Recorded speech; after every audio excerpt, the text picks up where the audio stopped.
Welcome back, everyone, to CBLOL English. I am hoping that my volume is done correctly today. My name is Dia. I'm normally producing. RMC, who is normally casting, will thankfully be carrying us through today. And we're about to pop into the playoffs. But as you may have noted with my volume comment, if anything sounds amiss, type it in the chat because I can't hear and monitor the way that I normally would. Yeah, fair enough. And Dia, such a humble man.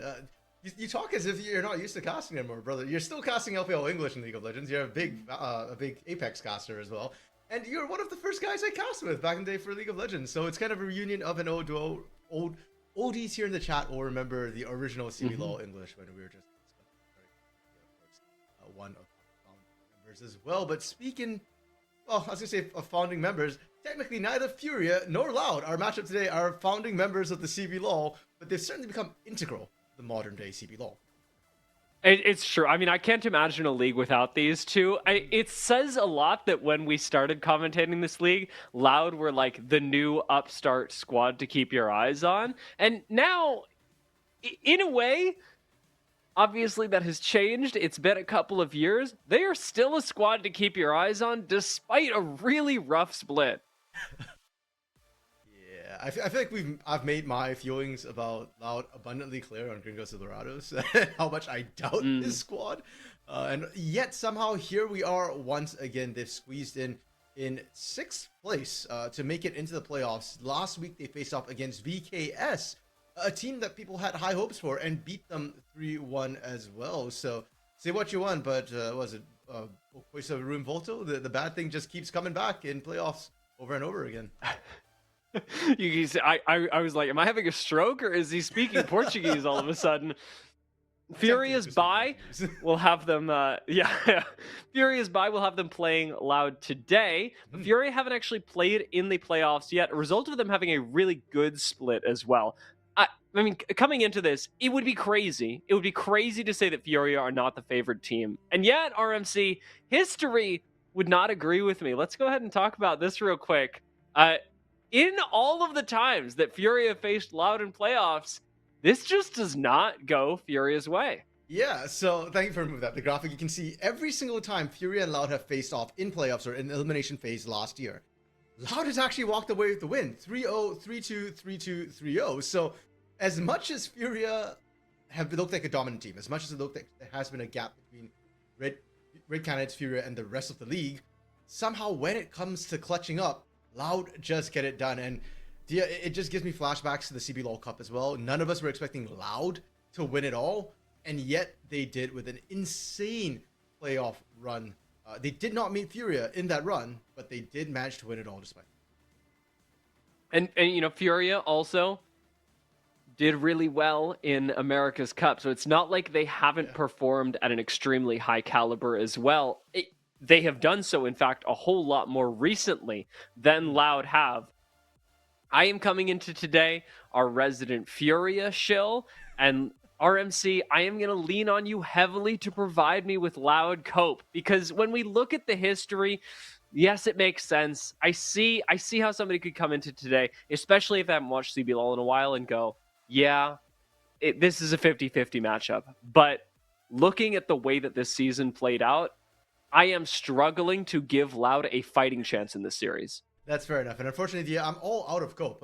Pain got eliminated, has been abysmally this year. I'm out of cope. But what I do have in spades is Loud trauma. And maybe that can kind of take the place of that cope. Because like we talked about, Loud is a team that just keeps coming back over and over again. They do better in clutch situations. We think back to the CBLOL Cup. What they were doing at that point was wait for 35 minutes, come online, and just Baron flip and win every single Baron flip that came. This split, in split 1, we've seen a sort of different look at Loud. If you saw our ranking podcast, I believe it was last week's, so not this week's podcast, the week before that, GL, at the end of the regular season, Shino was kind of awarded by us as the best top laner in the league. So this top side for Loud has been looking really good. Young Jay's sort of coin flippiness has been balanced out by Envy's steadiness in the mid lane as well, and we've seen that engine really start to rev now. So they're not waiting for 35 minutes. They're coin flipping a lot earlier, and they're also flipping heads quite a few times. And Bull and Yuzen, Redbird getting benched again by another Loud Korean AD carry, and Yuzen stepping in. Music's been working well with Bull. Their laning has been more solid. Bull isn't giving away deaths, or I should argue, Redbird isn't giving away deaths on that bot side anymore. And Bull's been coming online in teamfights. He is the quintessential Korean AD carry that we see a lot in Brazil imports, where they're just about the teamfight. They right click real good. Yeah, and I will say that a lot of that is based on a not that exciting early game as well. Like, this is a late game carry that you can rely on, and given that there is an entryway for Loud in this series in the early game, should they want to take advantage of it? Yeah, I mean, for Furia, they are a team that is very explosive in general at any stage of the game. They have the talent. You look at just the names of the roster: Gigo, Tatu, even Tuts, IU, Jojo. All of them have huge carry potential, and it can pop up at any time. And speaking of the early game, Young Jay, we're talking about him coin flipping a bit earlier. Tatu has always been an early game monster. A little bit quieter recently, but still somebody who can take over, should be looking to take over. And we're right into picks and bans. Of course, it looks like it's going to be Loud with first pick on blue side. So Furia being the higher seed, they got to choose first, and they actually wanted counter pick.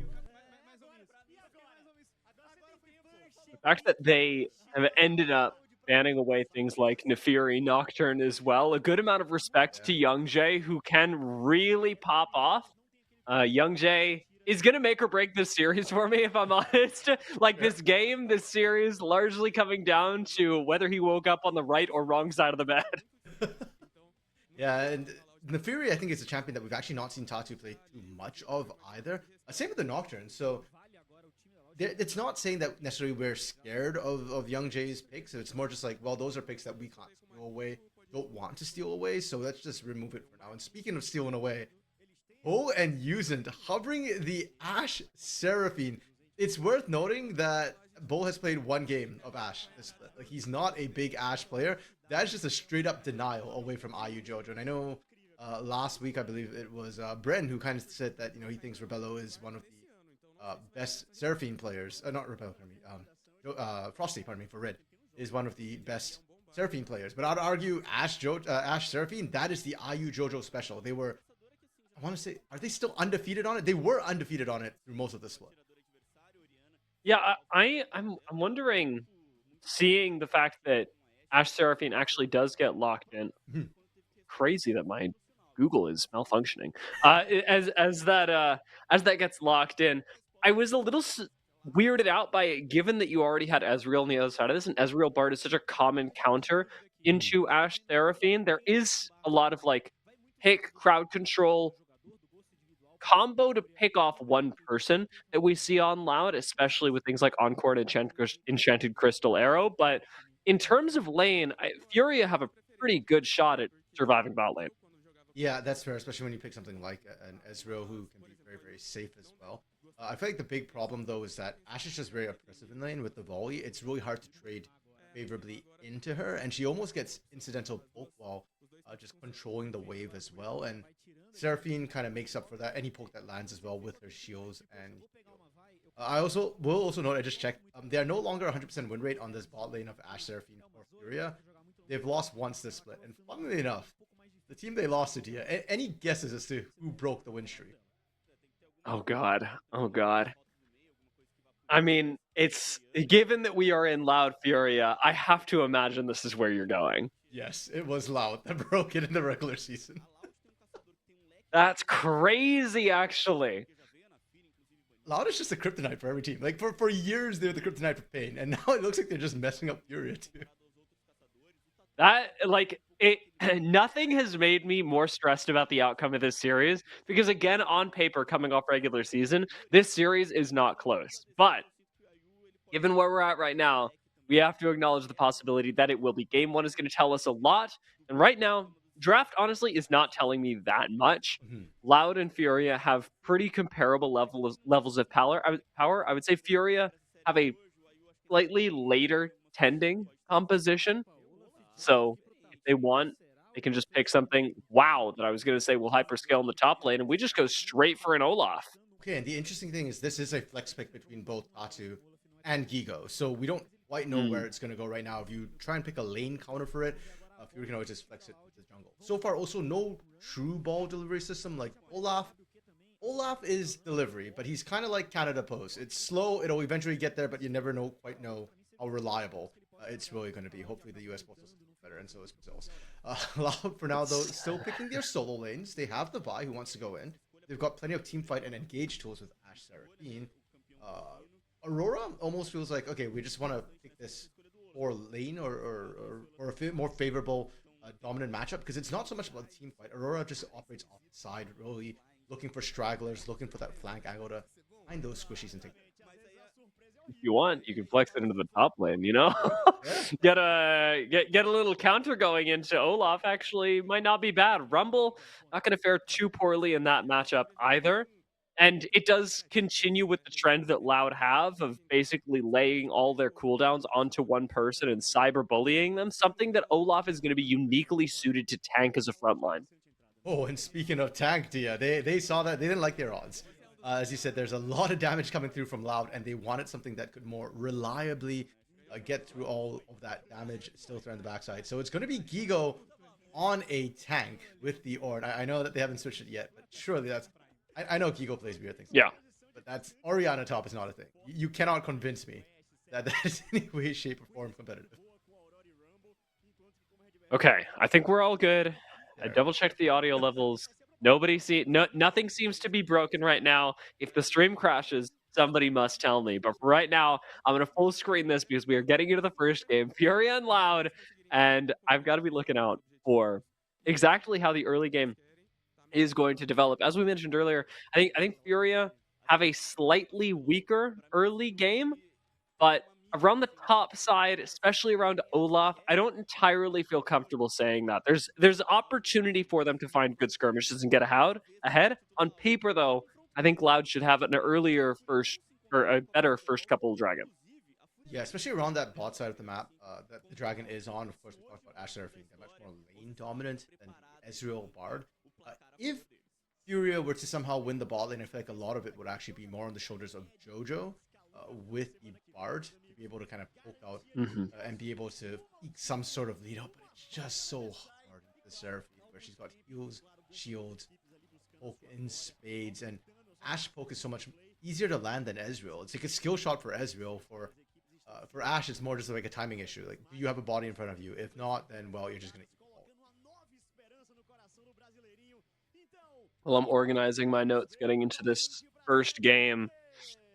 I'm not sure which way we're going to go, but as we said earlier, this does really come down to how these teams choose to navigate the first couple of minutes. I think Loud should want to accelerate the pace of the game a little bit more, not just given the power of Ashe Seraphine, but maybe leveraging and investing a little bit more into Bull, who has been allowed more often than not to play slow, play scaling, and operate as this reliable win condition for Loud. I would love to see them take the stereotypical Loud strength and start converting that into early leads. And, well, we're already on the opposite end of that spectrum, with YungJay being chased out of his own jungle by Tatu.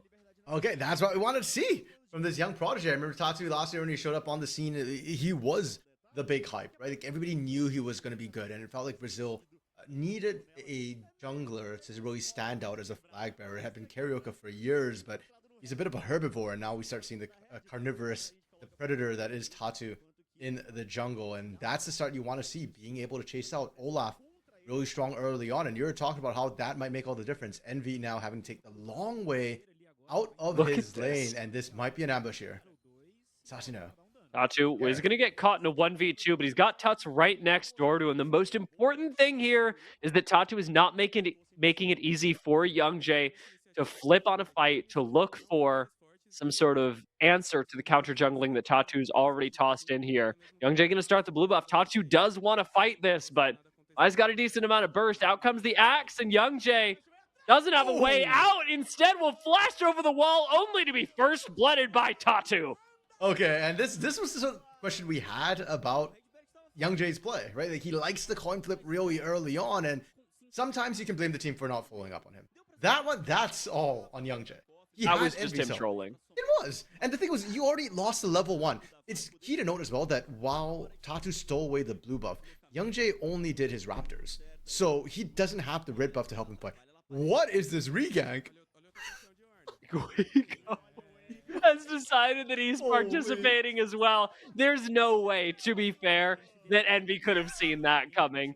The fact that first and second blood go to Furia, though, not what Loud fans wanted to see. No, but exactly what Furia fans wanted to see and have been hoping for, because Furia frankly looked a little bit anemic during the regular season, especially in the middle of it. They came back a little bit in their last game, their last series against Red Canids, which they won. But prior to that, we had seen a lot of screw-ups, especially from Gigo and Tatu, where they just didn't make action happen, or when they tried to get ganks going, it did kind of mess up. Now, Tatu versus Youngjae round 3? No, bro. Yeah, no, Youngjae is running it down respectfully. Tatu's going to get a lot of damage on Uzent before he falls. Guts and Jojo are in the area as well. This is a 3v3 that Furia have been set up to win. As Tuts falls, so will Bull. It is 5-1, 3 minutes into the game. 2 kills a minute RMC, and a true CBLOL playoff. And 100% team participation from Furia. Every single member on the board with a kill or assist at this point. Shino. Okay, team solidarity does not need to come this way, Shino. Okay. I also sometimes lose the will to live with my jungler, but Shino's not allowed to do that because he gets paid not to. He's also the big carry, I feel like, that Loud relies upon when everybody else is kind of struggling. It's usually Shino who just hard carries them through questionable early and mid games and buys them that opportunity to get to that late game flip. But yeah, when I look at Furia, this is not a team we know to let games really slip away. Like, do they make mistakes? Yes. Might they yet throw the game? Possibly. But a 1.8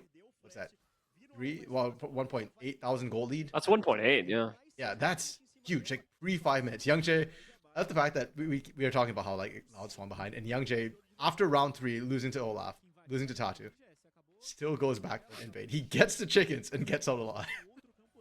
Yeah, that I can't believe that he's like even willing to flip this anymore, but Youngjae operates on a level that I can only aspire to, of disrespect for the enemy jungler that, well, when it doesn't go well, it looks silly, but when it goes well, Youngjae has looked like one of the best junglers when he is on his game.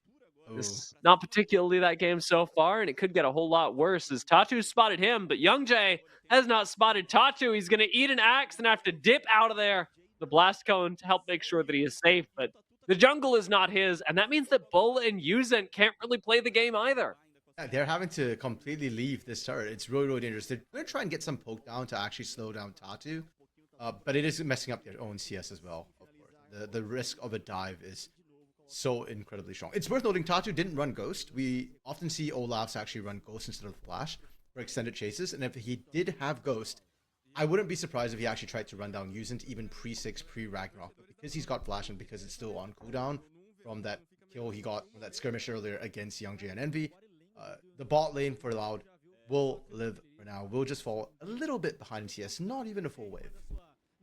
Furia are going to end up getting this first dragon, though, which compositionally doesn't make a lot of sense. You look at this on paper, and Furia should have the weaker early game. They are still the ones able to get first dragon, and despite Youngjae's proactive positioning to think about a dive, to get up towards the top lane, and maybe find a way to do something, he's going to get Krugs for Drake.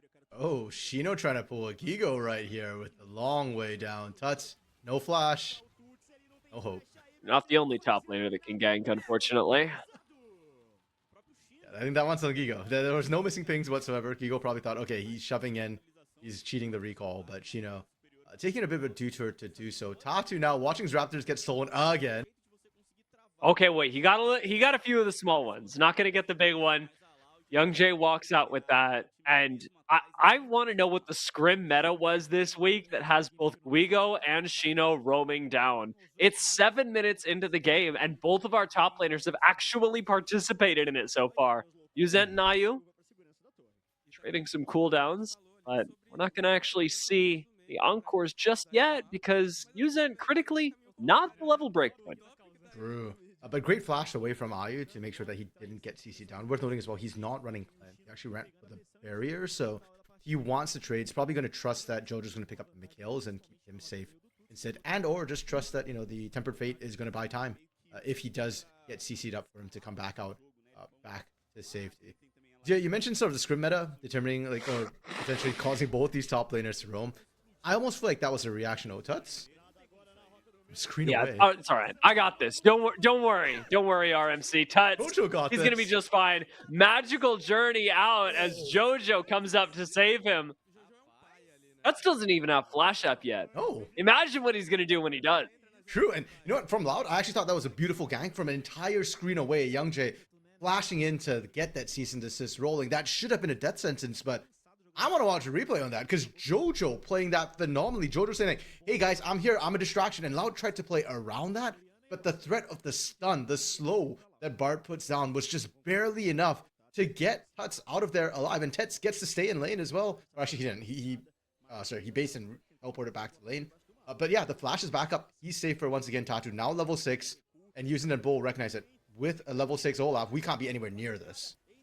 This is honestly a terrible situation for the Loud bot lane. Yuzen almost dies had IU connected with that last Mystic shot. But Tatu being down here means that he's not just getting Krugs, he's able to continue denying Bull and Yuzen from walking up their tower. This is answered back though. YoungJay did pick up on the top side of the map the Void Grub. So it's not a complete loss. Sure. About to see if that's enough to do anything, because right now it feels like all the lanes have been pushed out. So really only Envy is able to use those Void Grubs any sort of good value. We do see Shino constantly pushing the top lane, but he's actually not been able to get that much chip damage against Gigo, because Gigo is just threatening to CC him if he does actually step up. So you can see fully crystalled up. That turret will take a lot of damage if you can auto it, but you can't. Long range call to Forge God here looking for YoungJay.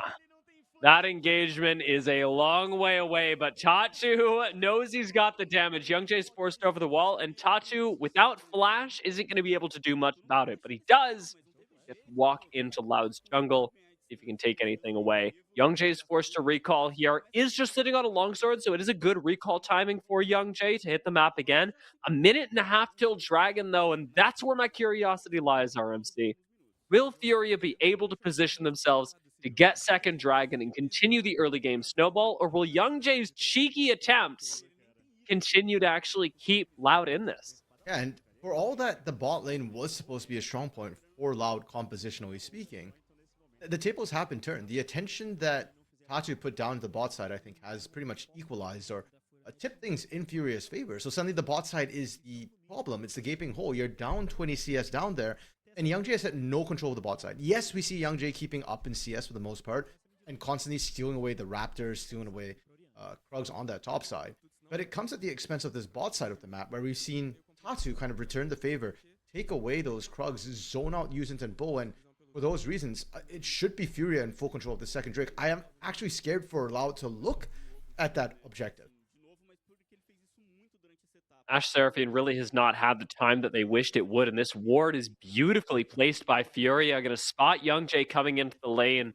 Heads up sweeper from him, at least keeps him from wasting too much time here, but YoungJay will not escape being on vision. Furia know exactly where he is, something that, if we look at the map right now, you can't say about Loud monitoring Tatu. This side of the map for Furia is completely dark in their favor. Yeah, bot side dominance that we were talking about. That's the setup that is both the result and also the cause of their bot side dominance. Arrow goes across, just barely misses Tuts. I think it actually didn't go over any wards, so that was just Tuts reacting really, really well. Tatu stealing away most of the Raptors, and unfortunately for YoungJay, the gank at the bot side was supposed to be their shot at looking at the Dragon. The moment that didn't work out, you can see that they just had to give that up. Tuts being run down, but Envy ahead of his team right now. Yeah, Tuts is fine, to be honest. He absorbs that whole combo. And while it's inconvenient, while it delays the back timer for Tuts, and while he flirts with death, the Dragon's what this is all about, and a second Drake will be collected by Furia with essentially no contest. IU's moved up to the mid lane, and he'll collect the CS there as well. IU might just choose to stay mid lane for the remainder of the game, if I'm honest. Yeah, we're seeing sort of the lane reassignments coming through. You go kind of sick of dealing with Shino right now. Actually has the Kanik Rooker, but the Leandri's burn is still going to be good. And Tuts is playing a bit of bait here. Jojo is nearby. Tempered Ooh. Fate goes out aggressively by Furia, but with that not connecting on Tashino, Tut stepping up is still flirting with death. I thought Yuzent and Young Jay were spotted, but Furia are kind of playing like they weren't. Magical Journey Okay. going to get interrupted, and JoJo is CC'd to death. Top lane does collect at least the singular kill for Loud, and could net them a lot more as Tuts has to back away from the turret. Teleport being channeled up here by Guigo to make it safe to hold. Just that teleport was actually in response to Shino teleporting. So Shino had to go and answer bot side. That top side play had its cost now. Envy, okay, Envy's fine. He still had the hop, skip, jump to get away there. But yeah, that series of plays, good from Loud to find the pick and punishing JoJo for stepping up. JoJo was just kind of trying to zone and threaten, slow them down and buy Kigo time, but overstepped a little bit. But the macro play from Furia there was good. And that's something that I feel like we haven't been able to say for a lot of the split, where it's like, oh, great macro play from Furia. It's been a lot of great mechanical play, great outplay from Furia, but the macro has been a bit lacking. That right there, though, beautiful. Buy time for you to push up the moment the teleport comes from Shino. You match the top side. You're going to get the push advantage top side. And one thing we didn't talk about, double AP for Loud in their solo lanes. That Koenig Rookern that I was talking about that's good against Shino will also be very good against Envy in the 1v. Play being made by Furia in the red side jungle of Loud, and Yuzen feels the pain that JoJo did earlier. A lot less CC, but a lot more damage coming from Furia at this point in the game. I just love watching Tacha just roll in, hit the E, and just go bonk. The entire health power of Yuzen just vanished from that true damage. And now Shino getting a bit of that treatment that Tuts got on the top side, recognizing that, hey, there's a lot of bodies in this bot side of the map. I'm not safe. Yes, Ragnarok did get used by Tatu, but there's no hard CC from Rumble either. You don't need the Ragnarok to run him down under turret.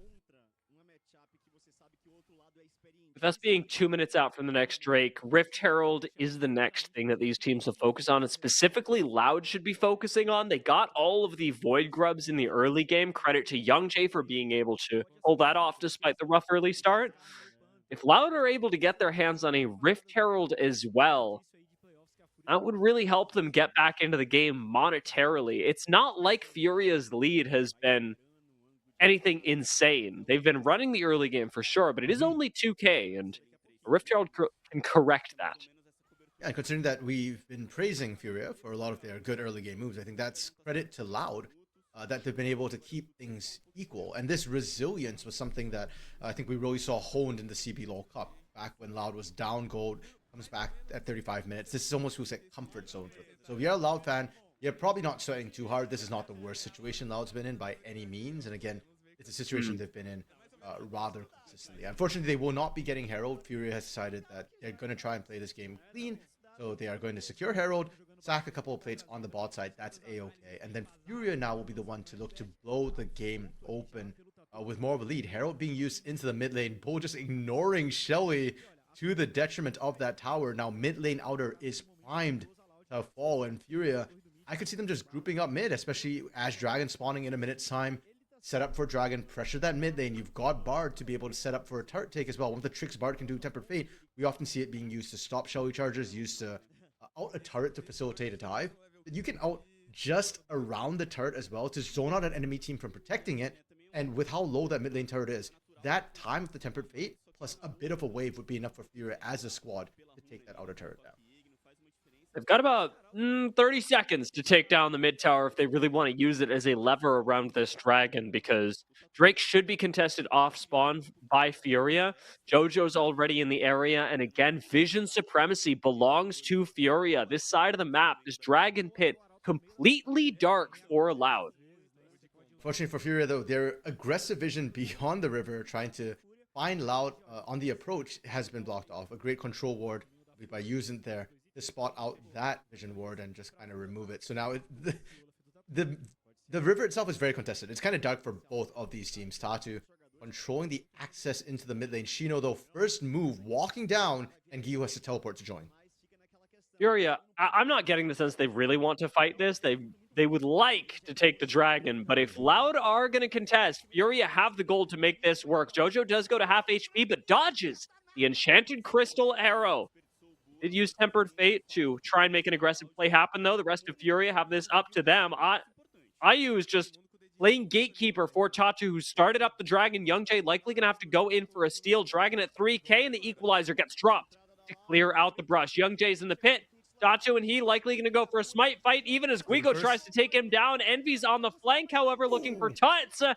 Well, everybody is forced to clear out of the pit as YoungJay flashes back in to smite away the Dragon. The fight continues with Loud trying to back away, but Fury are having none of that. Tatu, having had his Dragon stolen away, is not going to give this up without a bit of blood. That is ironic that Loud gets the Cloud Drake, but it's Furia running them down. That was a call by Furia to say, we want the kills. Dragon is secondary to this. Tatu left the pit. If you watch the replay, it's a bad position for Loud, also because bot side Tuts wins out the duel. So Tuts is actually going to get first move advantage. YoungJay gets in the pit, and this is where it should have been a 50-50, right? Gigo has gone in, he's focusing YoungJay. Call the Forge God comes across, and YoungJay leaves the pit, and the call from Furia and Tatu here is, okay, well, we knock people up, let's go for the kill. So YoungJay flashes in and secures Dragon uncontested, whereas Furia just goes, well, we don't care about that. Secure enough kills, blow the gold lead up, open up the map, and we'll do better. I'm curious as well if they actually did go for the outer turret during this replay. Yeah, so they did. So the map has opened up quite a bit for Furia. Huge gold influx. It was about a 2k gold lead part of this. Now grown by another 50%. 3k gold lead in favor of Furia for just one zone. I don't know. I mean, you know, like you're saying, you know, this 3k gold lead for Furia is nice. I think we could have gotten the Dragon and the kills. That to me feels like a mistake from Furia, and maybe I'm coping, maybe I'm missing something, but Furia, I don't think have had the cleanest closeout on this lead against Loud, who actually seem to be very keen to either take fights or objectives. A lot of that I'm putting on the back of YoungJay, especially being able to smite in and take away the Dragon. It's something that Furia didn't have to give up, and giving it away for 2 kills, I think Loud came out ahead. I don't know. That's fair. There's sort of the other side of it where Cloud Soul would have felt really good for Furia, especially when you're an Olaf. Having the movement speed boost when you pop Ragnarok is what makes you that more than just a juggernaut. It makes you a Terminator. You just keep running at them and you're catching up. They just can't get away. So that would have felt really good for Furia. And while I don't think they could have gotten the kills as well as the Dragon, so it's one or the other. Oh, Jojo gets tagged. He is dead. He's literally dead. That was insane. Okay. I saw the Enchanted Crystal Arrow land, and I was like, RMC, you can keep talking. Yeah. A Song of Fire and Ice there. That's actually, let's talk about Jojo for a second, because I feel like Jojo has not been having the impact that we are used to seeing him have, especially on the Bard. He hasn't landed a single Tempered Fate.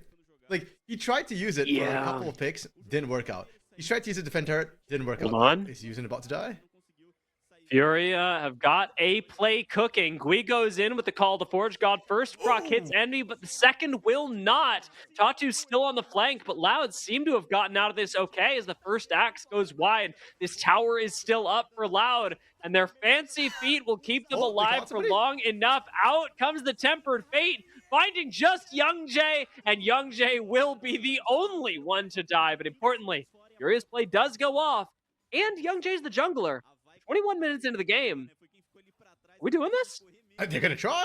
I don't know if this is the right call. Do they have the big ultimates available? Seraphine out, not available. Yeah, there's none of the ults available for Loud, so I think they just have to see this over. The Hawkshot comes across, but there's no tank. Using the turnaround on Yuzin's going to be nutty. Tuts now trying to play flank position, and that wall is actually messing things up for Fury. They can't see around it. Teleport being called in. Envy, too late to join the party. And Baron gets picked up just as Equalizer comes off cooldown as well. The timing could not have been more perfect for Furia to avoid any sort of risk on Baron. Very tight margins, though, from Furia. They're starting to play on edge, and this is where I get a bit concerned for them, Dia, because Furia, we said, not the cleanest team, and this is when they start to throw a little bit. It's when the game starts to really get fast and loose. And while they have thrived in situations like this, I feel like Loud is a team that has thrived even more. Now, we get to see sort of a replay of how they got the pick, and really well played from YoungJay and Envy. They actually dodged out almost everything early on, but Furia just doubles down. And is this the right call?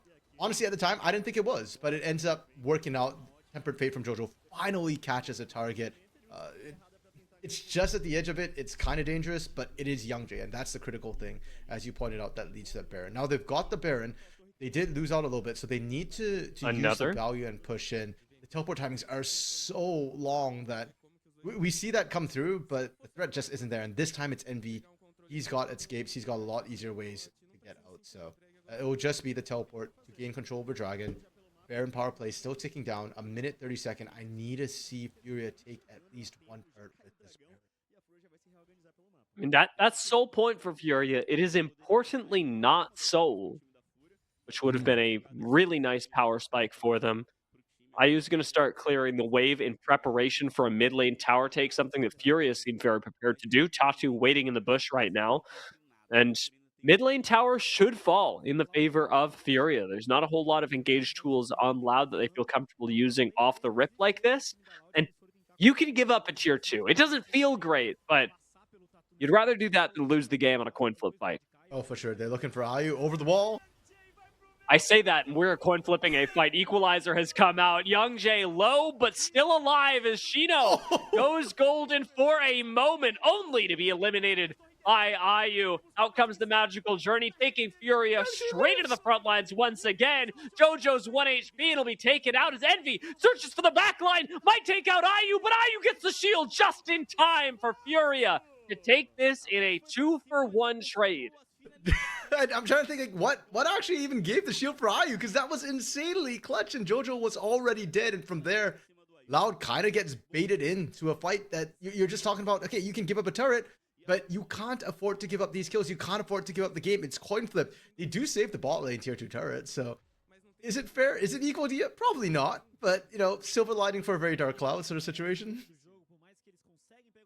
I mean, that alone has burned most of the time off the Baron. We're about, Baron power play is up. And Furia did get the mid lane tier 2 for this. I like this play, though. Yeah, and it looked really good. All the CC came across, but the instant McHale's from Jojo buy space and time for IU. And they just both sent onto an edge where most of the team couldn't pull up. Envy's doing a lot of work, but you really needed both to be in there doing damage. Jojo with the flash ward for the stun. It zones out Bull, which helps a lot. And it was the shield from Orianna that actually kept him alive. So really well played from Touch. Really clutch to keep IU alive, winning fight. And the gold lead balloon, Shino now up a creek with no paddle, only a flame splitter. He's got no friends over here. Shino is on the most hostile part of the rift possible. There's not even a Baron up on the other side. There's not even a turret up on the other side of the rift for his team to take. Shino just dies for free. Wait, hold on. He dies for Raptors. And that, as any jungler will tell you, is worth it. Did Youngjae take it? Yeah, Youngjae took it. Okay, I was wondering if they gave that to Bull or something. Yeah, Youngjae's probably just like, typing worth in their own team chat. Unfortunately, because Shino died on the bot side as well, that was the lane that was already primed to go down during the Baron power push. So Furia will be able to push in, finish off a job that was started. You can see Jojo and Tatu actually waiting in the wings, trying to see if they can bait somebody in. Furia, this is what they're kind of known for. Give them an inch, they'll take a foot. And right now, they're trying to bait Loud to put that foot into the trap. Rigo should be able to grab this tower despite his low damage right now, but just Loud can't really afford to walk up, commit the resources to actually take the 5 minutes that it requires to kill Ornn at this point in the game. For all the pick tools that they have, in terms of dealing with Loud and in terms of Loud's ability to deal with Ornn and with Olaf, they don't have a lot. Yeah, the damage just isn't coming through, and unfortunately for them as well, Envy and Shino, well, more Envy than Shino, is being put in a very unfortunate position where he's got to make a choice. He wants to normally go dive into the backline, find the Orianna, find the Ezreal, burst them down very quickly, and that's what Envy's been doing. But at the same time, the big threat to them right now isn't IU, it isn't Tuts. The moment the shockwave comes down, Tuts has done his job. So if you can kill him before, great, you did it. If not, it feels like all that time you spent hunting in the backline isn't worth it. Tatu is the big threat, and right now, for Tatu, you need to burst him down before he finds your backline. With Ragnarok running, it's not like Bull can get away. Yusint can't get away. And if Shino is busy trying to answer Tatu, he's not threatening. He's not doing the teamfight AoE damage he needs to. Bull, cool. Guigo Gigo may stole not it. take a lot of damage, but he certainly does enough. Bull will fall. That is 30 seconds before the dragon with a 40-second death timer. This is Soul for Furia coming up in now 20 as I finish my sentence. You can see Tachi just speeding through with the cloud. Oh, using. Tempered Fate. Yeah, he's. Oh, Tachi? his health bar is still alive. Never mind, we pressed Ragnarok. That is all good. My mistake. Control Alt Delete was pressed on Yuzen. Chew down and the dragon up. It doesn't get much better for Furia. And meanwhile, Gigo is split pushing. I love that play actually kicked off with Gigo's Call of the Forge God to make that happen. And then he was just like, okay, guys, I'm kind of far. I'm not going to make it in time. Here's my contribution. I'm going back to pushing. And Furia's like, great. That's all we needed. We just need the initial pick. Jojo finds a Tempered Fate, and we're able to just roll on. One thing I just noticed as well, I don't think this was, I think this is just today that this is happening. We're not seeing the gold numbers pop up when they kill champions or minions. Yeah, like no gold numbers there. Huh. Kind of weird. So we can't tell whether they're missing the siege minions or not. Maybe it's to try and, raise awareness around money anxiety impacting youth. Is that a thing that... Yeah, you're a youth. Is that impacting you? Do we need to have a talk? I'm a youth? I'm a 30-year-old man! Casting League of Legends at 6 p.m. Good God. It is 6 p.m.? It is 6 p.m. Oh, and Tempered Fate's landed, so it's about the time that Young Jay should be dying. Call the Forge God gonna connect twice, and Ayu knows what that means. Flashes over the wall to secure the kill, and Yuzen gets dunked on by Tuts. Furia find another 2 picks around another major objective, not just securing Soul Point, but now the Baron in as many minutes. Well, we talked about the early game strength of Ashe Seraphine. It is now the late game dominance of Ezreal. And Ayu on Ezreal with that killer instinct. This champion just allows him to showcase his mechanical skill, chasing down Young Jay over multiple walls. And I love the observers from Brazil. I love how we're talking about the excitement of that fight. We're looking at Baron being taken, and then just pan over to Gigo, calmly chilling, just pushing that top lane like he's meant to. Well, like he's not meant to as a tank, but somehow has been doing all game long. We did get a replay of the actual fight though, and Young Jay got spotted. Like, he had the vision mark over him, so he had to know that he was spotted on this, but was, I think, a little bit overconfident, is punished for it.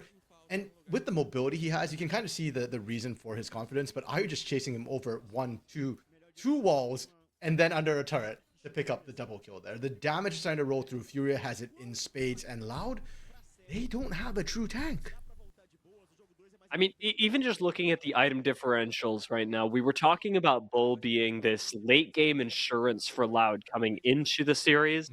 Bull is at 3 items, Ayu is at 4. Yeah. And that should tell you enough about your chances of living to getting any mileage from a late game. We've got a messy team fight going on right now as Loud are trying to pull a rabbit out of a hat and find some way to take out members of Furia, but a magical journey gets them all grouped back up. Equalizer drops just as Shino gets popped into the Tempered Fate. Guigo still in the front lines for Furia, though, and that guy is immortal. Guigo will help Tatu pick up a kill, and Furia should be walking this into the base now with a numbers advantage. Their health bars are low. Loud still look for a play, and importantly, they've got cease and desist on Young Jay. Yeah, big shockwave whiff from Tuts there, so big threat tool no longer available. Gigo went back to base, does not have teleport, can't rejoin the team, but Furia just don't seem to care. Tatu walking under a turret to get back out, and the siege continues here. They're not backing off. All this time, Ragnarok is still up as well. Like, you have a blunt force instrument with which you can beat Loud over the head, and that seems to be what Furia are intent on doing. Guigo has re-arrived at the scene of the impending crime. I feel like I'm watching Minority Report, knowing what Furia are about to do with Loud. This is not a comfortable game for Loud to be in, and Young Jay has got to do something with his face, and unfortunately, he puts it into a very difficult position. Loud are going to get run down. Uzent has played this game before, but Tatu does get turned around on and actually taken out by the burst from Envy. Not going to help Loud too much, however, as Furia have almost everyone still alive. Chino's trying to zone them off the Nexus towers, but you can only delay the inevitable for so long. Furia, after storming split 1, will storm game 1 and take it off of Loud in his best of 5. And the way that game ended, Dia, that's the confidence we want to see from Furia, right? Like, they didn't even have a numbers advantage. Forget, is that Kiko's dad? I don't know. I remember. I know that his dad usually watches him or goes to attend a lot of these games. So, but I can't recognize if that gentleman there was his dad. But yeah, Furia, the way they finish that off, right? We're used to seeing teams, when they drop a body, when numbers are equal, they often back off the push because your fountain's so close to the defending team. And you just have the health advantage to be able to keep coming back in. We also saw that Furia took a lot of damage on that repulse from Loud, but I love the fact that Furia just went, no, we are better right now. We are stronger. Guys, don't get faked out by this. We have the gold lead. IU is still here. They can't threaten him. They've blown all their cooldowns. We keep pushing. And the moment they find another kill, once they get a numbers advantage, that's when they can close the game. And Furia able to do just that. So Furia, Dia, back in fine form. We talk about Loud in playoffs form. Well, Furia's looking almost like their international form, where they've been showing off the last couple. I mean, a game like that, it doesn't get much harder for Loud because, well, we don't have the gold graph available to us right now. If we were to take a look at it, it would just be a nice little line at a 45-degree angle for Furia. Like, this was all in their favor the whole time, and it started with a honestly really good early game play. And again, I liked how Youngjae, I liked how Loud were trying to come back into this, but me liking it doesn't make it the play that's going to mathematically win them the game. That's fair. But sometimes it is about vibes. Yeah, in this case, yeah, it certainly did translate. Now, unfortunately for Furia, I think the Olaf was a bit of cheat, right? Like, Olaf is vulnerable. Yeah. I think Youngjae just didn't respect it. Potentially hasn't played into an Olaf for a long time, kind of forgot about the fact that you don't win 1v1s against Olaf, especially not early on. Repeated undertow just means that if he ever picks up the axe, you're going to lose those trades. Level 2, it gets worse when he either picks up the lifesteal or he goes for the true damage, which just means he's going to trade that much harder. So you just don't win early trades, especially as Vi, and Youngjae opted into that. First of all, we are in full fearless, which means Olaf off the table, won't see it again. And secondly, I don't think Youngjae is going to make that sort of mistake again, where if he runs into the Olaf, he goes for those level 1, level 2, level 3 fights.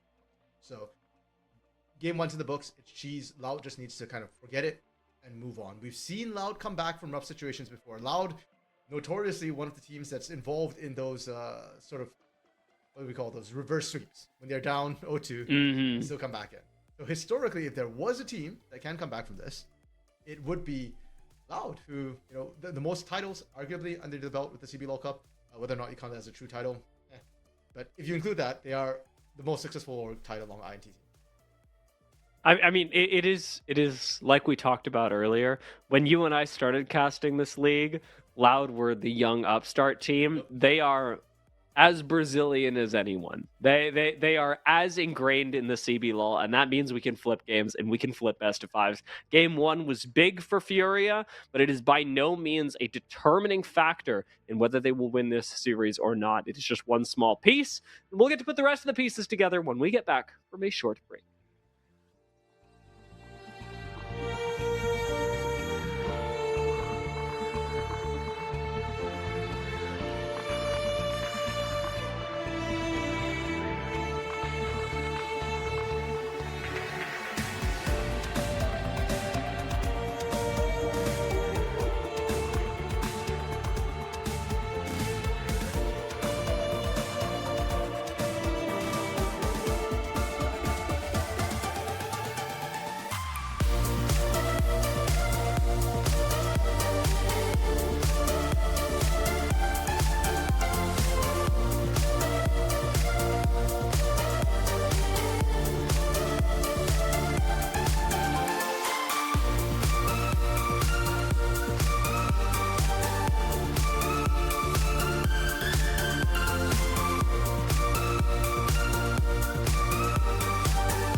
All right, everyone, we're back. I'm sorry that you were all hit with the Netshoes Miners graphic for a second. I was trying to make this pretty, and I accidentally exposed you to trauma, and that's my fault. That's my fault. As we prepare for Game 2, the old train day. I will say, as we prepare for Game 2, I would also prepare your bodies for maybe a little more trauma, because this series could get chaotic.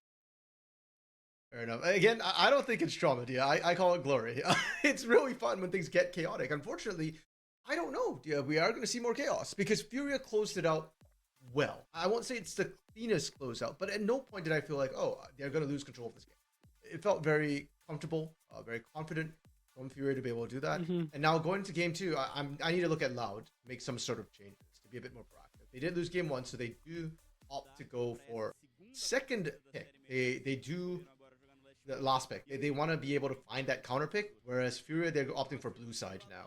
So it'll be first pick blue side once again. Bans so far the same. Once again, the Neferi, once again, the Nocturne, but no Lucian this time. They're taking away Nautilus instead.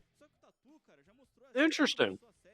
I mean, against Yuzen, sure. Maybe they want to play something like Yunara Lulu that would have an annoying time into Nautilus. I guess we'll get an idea once they actually start locking things in. One of the things that I wanted to say though, as we left last game, you know how you were talking about the Olaf as cheese? Yeah. Cheese has never been, and I'm not saying this is like I disagree with you. I think that we will be on the same page about this. Mm-hmm. Cheese has never been more valuable than in this economy because Fearless is like exactly the place to be whipping out the cheese. Honestly, not where I thought we were going to go with that idea, because you are in Europe right now, and I heard that cheese is actually valuable in the UK. So. That is also true. But yeah, no, you're 100% right, right? Like, cheese is very valuable. Oftentimes in later stages of the series, as more and more things are banned out. But yeah, as an early surprise pick, it definitely does the job very well. Now, Milio being picked, I think makes sense. I think we were thinking about Lucian Milio. That's why they left the Lucian open, and that's why they banned away the Nautilus. They didn't want an easy engage to punish. But I think Loud have read it well with the Caitlyn Karma. Not a combo we see a ton of, but very, very lane oppressive. And if IU Jojo can't find ways to constantly cause trades to happen, which can be difficult against the range of both the Karma and the Caitlyn, they will lose to the poke that Karma Caitlyn are able. Yeah, I will tell you right now, I'm not a Lucian player. I am, however, a Melio player. And Caitlyn Karma is a lane of pure suffering to be putting Melio into. He is not going to have a good time. And honestly, neither is Lucian. Getting an Annie locked in alongside this puts Bull even more in the driver's seat when it comes to how well Loud will do this game. I don't think Bull did poorly last game, but he never got off the ground. This game, either Bull gets off the ground or Loud lose. This is a pretty one-dimensional comp. That's fair. And with the Annie as well, I do like it into the Ryze and Lucian, both shorter range champions for their respective roles, though Milio does help with that for the Lucian a little bit. But the Cozy Campfire is going to be able to cleanse away the stun, most likely from the Lucian, so IU should be able to dash back out. It's a bit scary. It's more about the damage, I feel like, that MV is going to be able to put out rather than the stun engage. Now, both teams still looking for top lanes and jungles, which is a marked difference from what we saw, I feel like, in the last game where we saw the Vi very highly prioed, because I feel like a lot of the meta junglers have to take it away with Nocturne, pay for Pantheon, Vi kind of all gone out of the picture. And it will be Furia with the it'll be Loud with the first pick in their top lane or their jungle, and surely they're gonna go for some sort of jungle pick here and kind of pinch that pool. And importantly, like let your top laner Yep. have a little bit more flexibility. It does make me wonder what the Furia answer will be. I actually really liked the Olaf for Furia last game when they went in on pick 4. But Cassante is the coward's choice. That's also a top lane choice. Like, that jungle Cassante is not a thing. And that's really dangerous because Gigo has a lot of top lane counter picks into Cassante. He's got his age-old Camille. I know she's not meta, but she does really well into Cassante. There is the Gwen pick as well that can definitely punish. You can go for Ambessa, which does very similar things with more backline threat. And we're just talking about how Bull needs to be the carry for this team, while Ambessa allows you backline access. And sure enough, there you go. Yeah, I'm confused. Why pick last pick if you're not going for a counter pick? Jungle picks traditionally aren't counters, and I can't think of a pick in the jungle role here for Loud that would counter what we're seeing from Furia. We're going to have to get some incredibly expensive cheese in order to make this look worthwhile. Skarner actually pretty nice for Furia here as well. Funnily enough, I think I like Skarner a little bit more for Loud, but yeah, if you do have a relatively short range composition, at least Skarner makes sure that people are close and also safe to touch. The Ambessa pick for Guigo, I love as an answer into Cassante. It is going to be a really fun game for Guigo if he's able to find Bull as well. Caitlyn has a difficult time dealing with Ambessa, and a Lee Sin for Youngjae. Is this the queso, RMC? No. well, yes, kind of, but it's like queso for dessert, you know? Oh, God. Like, it's a good pick, don't get me wrong. And I think it fits Youngjae's style as well. But does this round out your composition? Does it answer everything Furia's looking for? No, right? Like, Dragon's Rage is going to be great against the Skarner. It's going to do a ton of damage to the backline. You're going to kick away the Skarner that's going to threaten to impale. But the problem is the way I'm looking at how the drops interact. Furia's composition, pretty straightforward. It's a lot of damage. You've got Ambessa to go diving for that Caitlyn, remove the Caitlyn from the picture, and then trust that your Ryze and Lucian will be able to do a ton of damage with the tank up front to engage and to soak any sort of engage coming. Really solid, straightforward, basic composition. Loud's composition, on the other hand, is a lot more confusing because I'd have liked to see, strong tank line to facilitate safety for Caitlyn to do a lot of damage. Her mid game's kind of weak, but her late game is very strong in the current meta, especially with the crits to come through. The Cassante made sense. Lee Sin now, what are you doing with Lee Sin? I don't feel like he offers enough of a threat to go diving for the Lucian, and Lucian can actually outplay a Lee Sin. Lee Sin's damage actually got nerfed a little bit on this patch for a little bit more safety and consistency.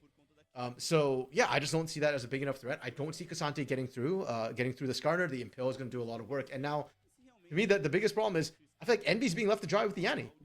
You've got damage, you've got ways to engage, but you don't have somebody else to help you engage. And so you're running face first into the Skarner, face first into a Rise who, as the game goes on, won't go down to your burst. Will be able to survive your burst, output more damage, and have more relevance as fights drag on. All right, everyone, I've put the prediction up. If you've been listening to RMC talk about these comps, I think you know which way to vote. But, you know, if you have some differing opinions, now's your chance to collect a few channel points on them. And we could see some spicy early games really change things. Loud Sure. seem inherently disadvantaged by the draft that we've got so far. But you know what?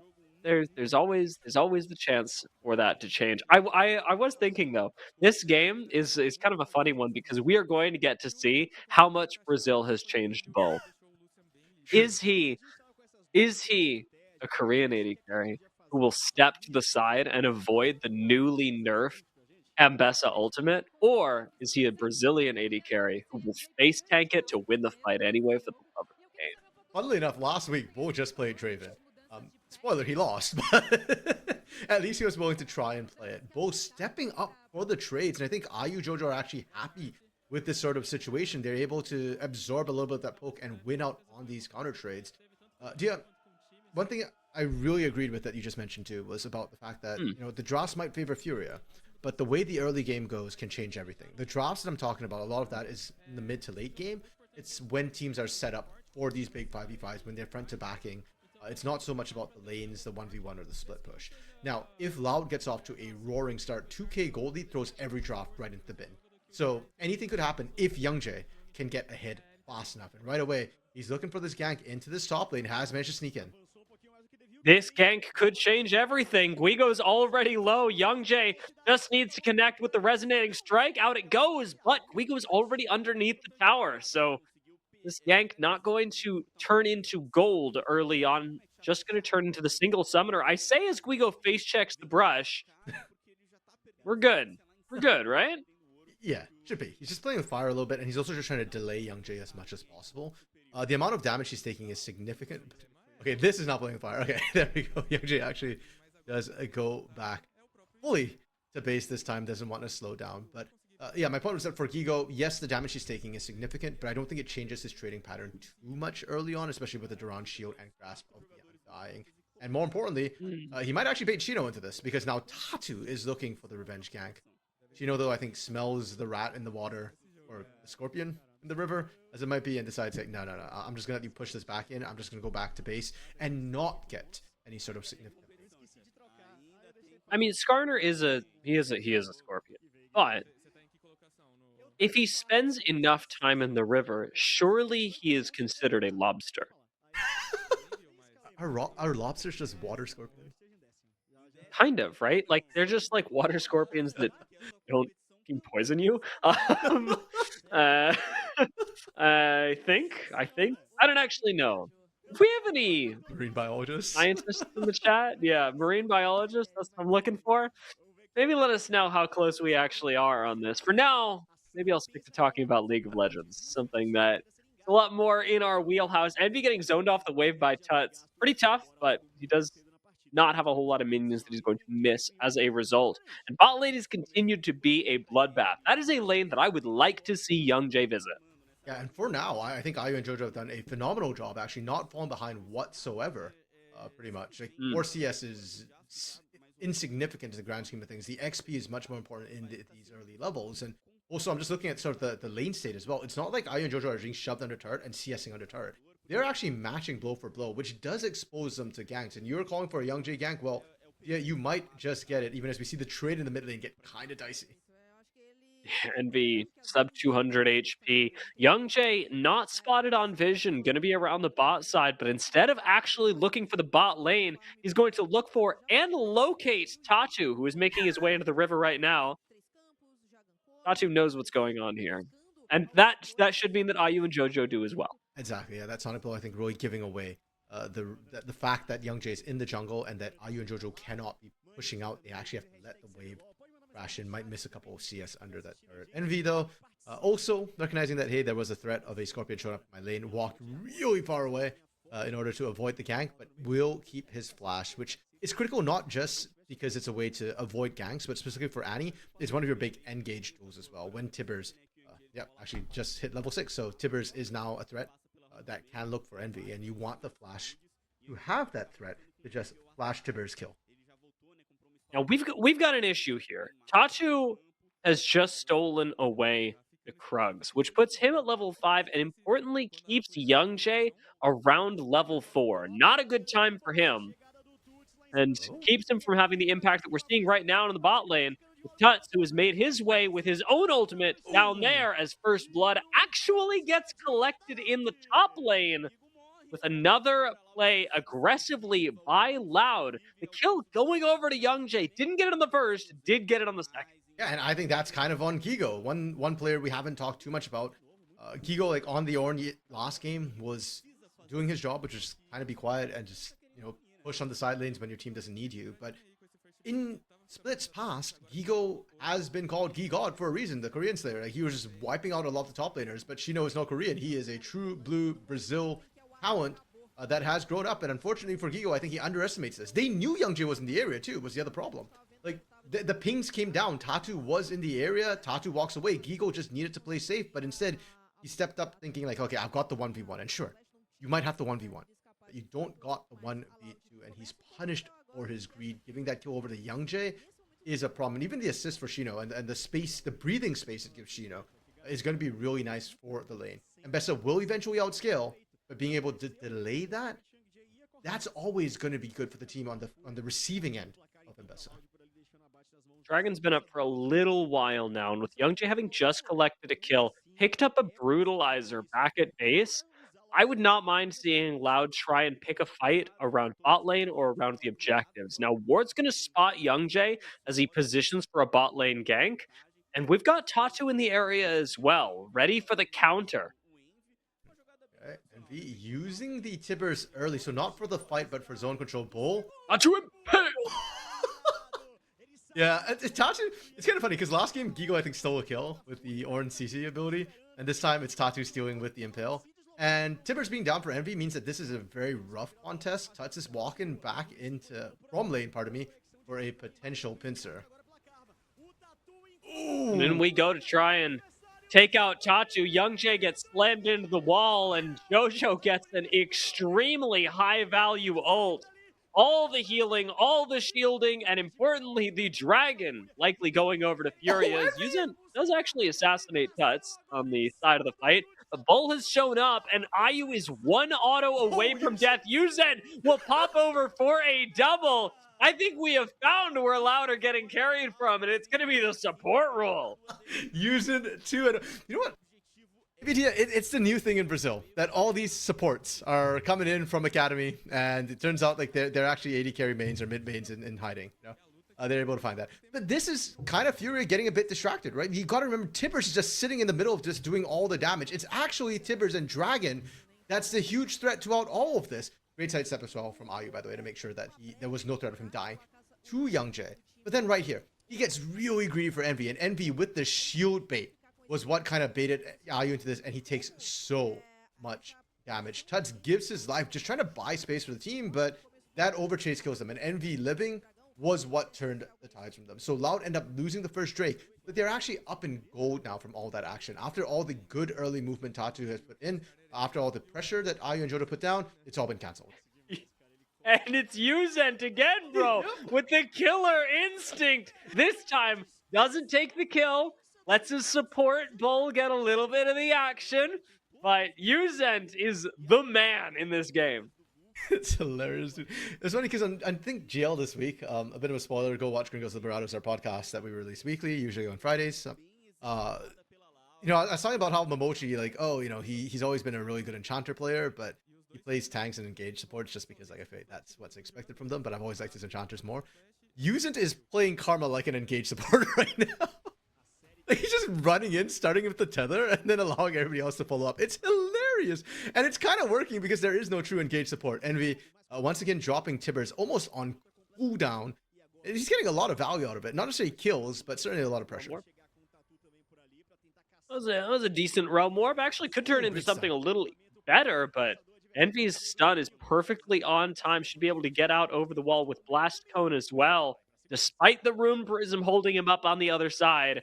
Envy absorbs not just a gank, but an ult from Tuts as well. An ult that isn't going into his side lanes, where now Loud are showing up in full force. You know Yuzen, where he is. You're diving. Furia must die. YungJae is here. Tether underneath the tower. And we do pick up another kill. Yuzen the lad. Oh my goodness. Great fire kick from Jojo to stop the engage. The shield, unfortunately, a little bit too early, so the ace in the hole will land the damage, not through the shield, but after it. But yeah, just watching Yuzen for that dive, man. That's we were just talking about how he just runs in and tethers everything as an engage, and they did it just once again. It was beautiful. It was hilarious. Yuzen doing it. Okay. Diving behind the turret would have been excessive, but also hilarious. Yeah, the sort of script we had where Furia's composition, which would do so well in the mid to late game, well, they are getting stifled right now in the early game. These dives, these plays from Loud, not just YungJae, but as a whole have been spot on. And there you go. That's the tether. Once again, we were sort of talking about, right? It's just that easy. I don't even know if the root came down. Not even sure if it was needed. Just the damage sufficient to kind of roll over this bot lane. And this is where for Furia, it's getting a little bit dangerous. Tatu needs to be everywhere on the map all at once, and he can't do that. He still needs to keep his farm up, but his lanes are suffering from it. And right now, it's the bot lane that's hemorrhaging. But the rate they're going, I could see this happening even in the mid lane. Tuts is not that tanky yet. He's got the Ruby Crystal, but he doesn't even have the Catalyst, much less the Rod of Ages complete.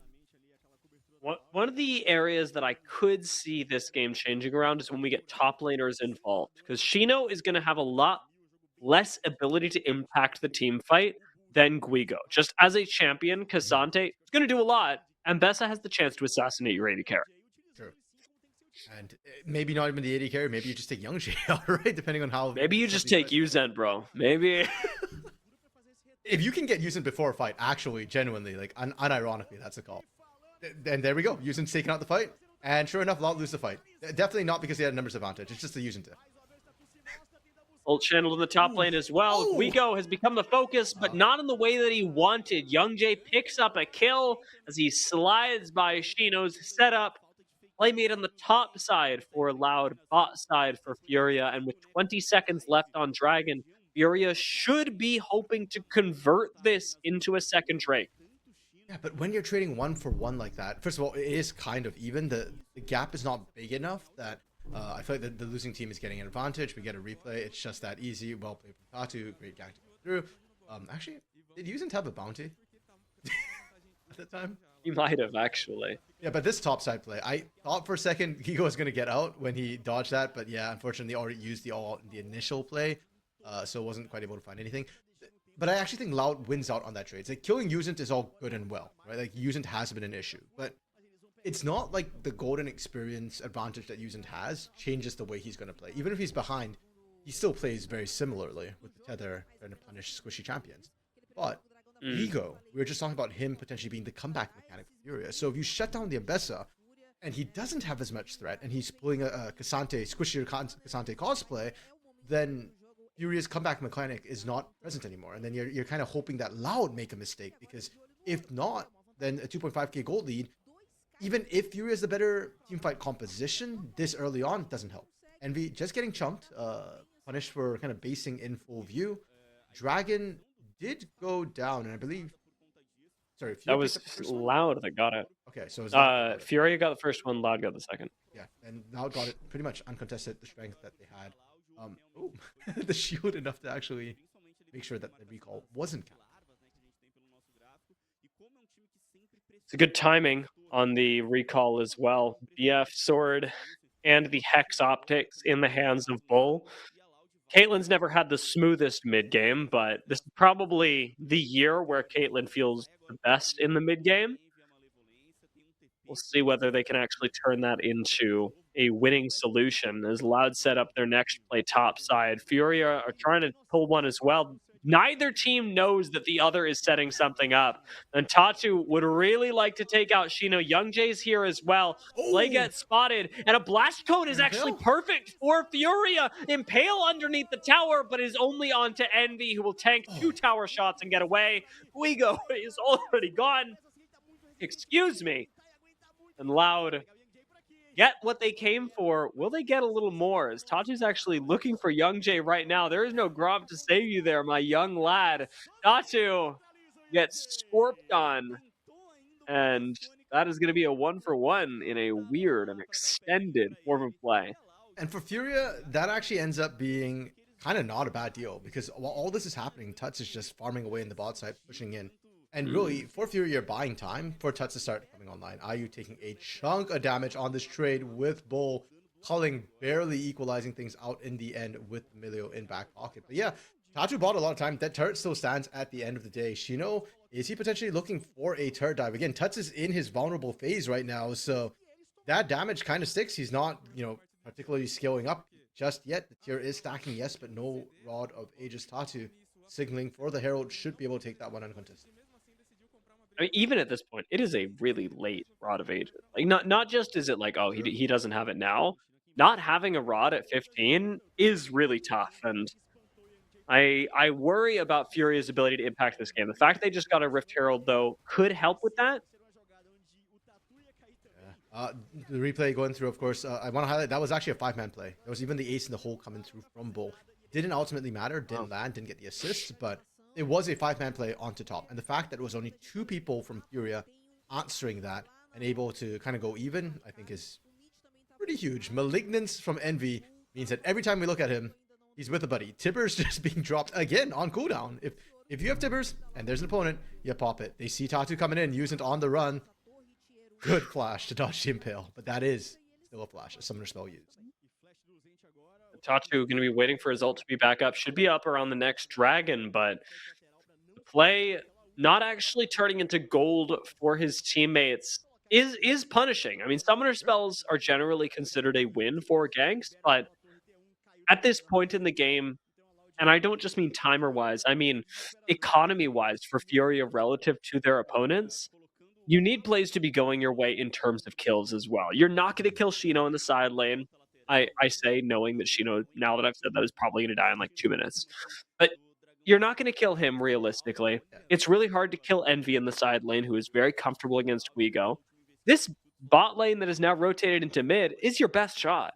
Yeah, and I kind of agree with you, Dia, that I don't think Shino should be dying anytime soon. Even the next 3 minutes, even if we caster cursed him.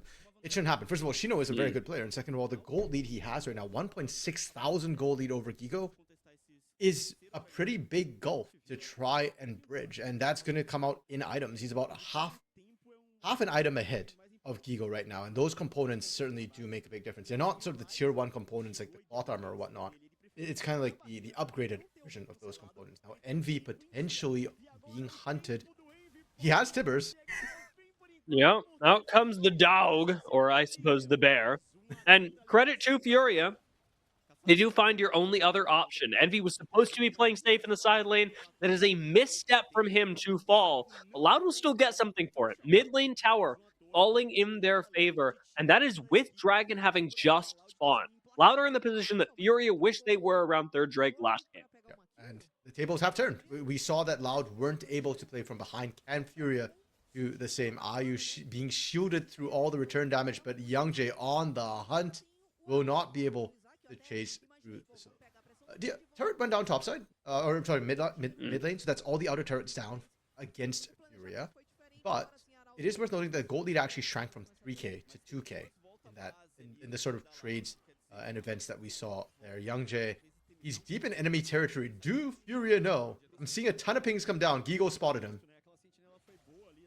I've definitely found him now. Drake was being started by Furia, but they immediately turn off that, knowing they can now make it safe. That is a really nice trade of ults, but Young Jay still being run down by Tatu, doesn't have the safeguard. Will get him a little closer to Envy, but this tower is fake, and Guigo still on the hunt. Will force another safeguard, but still Young Jay survives, and this is as Shino is barreling down top lane. I almost feel like you've just swapped the nameplates. This is just like last game, right? Where last game it was Gigo just split pushing for days, and now it's Shino split pushing for days. Gigo having to teleport to answer, which is again things that we saw back in game 1. So Loud, they are answering very, very well.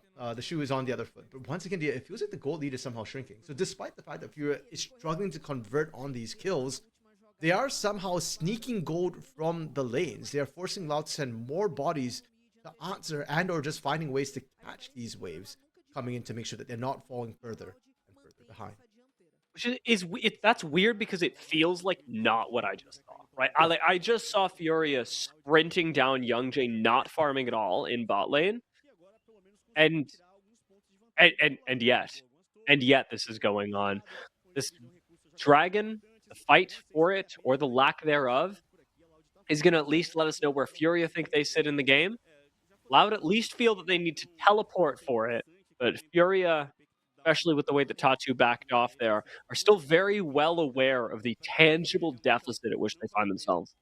And I wonder if part of that is just because Baron has spawned and they remember what happened in game one, where they lost one fight, lost Baron, and that was where the game felt like it really started to break apart for them. They just want to make sure that they can secure this. Full 5-man rotation towards that top side of the map. Fury, I think, rightfully just letting that dragon go. It's only second Drake for Lau. Yeah. It's not the end of the world. And it's a Chemtech Drake as well. It really only benefits Shino a ton. Well, Youngjae as well, to a lesser extent, but it's defensive stats. It's stats that you can kind of get away with. It's not game ending. And again, Furia is just stalling. Tuts now has Rod of Ages. Halfway stack, needs another 5 minutes at least. And the Seraph's Embrace not yet completed, but the tier is fully stacked. So for Furia, it's just all about slowing the game down, stalling. Wait till that 26, 27 minute mark when Tuts is stacked, and then Furia are online, and then Furia start looking for the 5v5, starts looking for the 2v2, 3v3 rotations as well. I think, they could fight for next Drake. I think they might even let it go, to be honest. Depending on what the setup looks like, Furia have things to do on the map. And their composition, like you say, is only going to get better with time, especially as these items get completed by Tuts. Third item on the way for Ayu. Guigo finally manages to pick up the tower in top lane, and that's just as Loud group up, and once again, start making their way for a play. This could be a big impale from Tatu, but it's going to connect onto 0 people. Instead, he gets kicked back, and Tuts on the flank is just herding Loud into the Baron pit. Out comes the culling. Loud still surprisingly healthy. Shino flashes away. Loud seem to be getting away with this. Shino's going to be bumped up against the wall, goes low, but on Cassante might just live through this, to be honest, and he does, getting away. Envy, however, gets into the back line and gets himself deleted. Furia still alive, still fighting for this, but health bars low, want to disengage, and will be able to do so. Barely winning that fight, but importantly, winning it. Where are my question mark pings on Brother Envy? Because that Annie was very questionable. That felt so bad when the public execution from Gigo whiffed. That was when I thought, okay, Furia might be in trouble. And here I was just waiting for somebody to hit the Baron. If you start the Baron aggro, Loud takes a ton of damage just from being in the pit, but instead, nobody does it. They're focused on the play.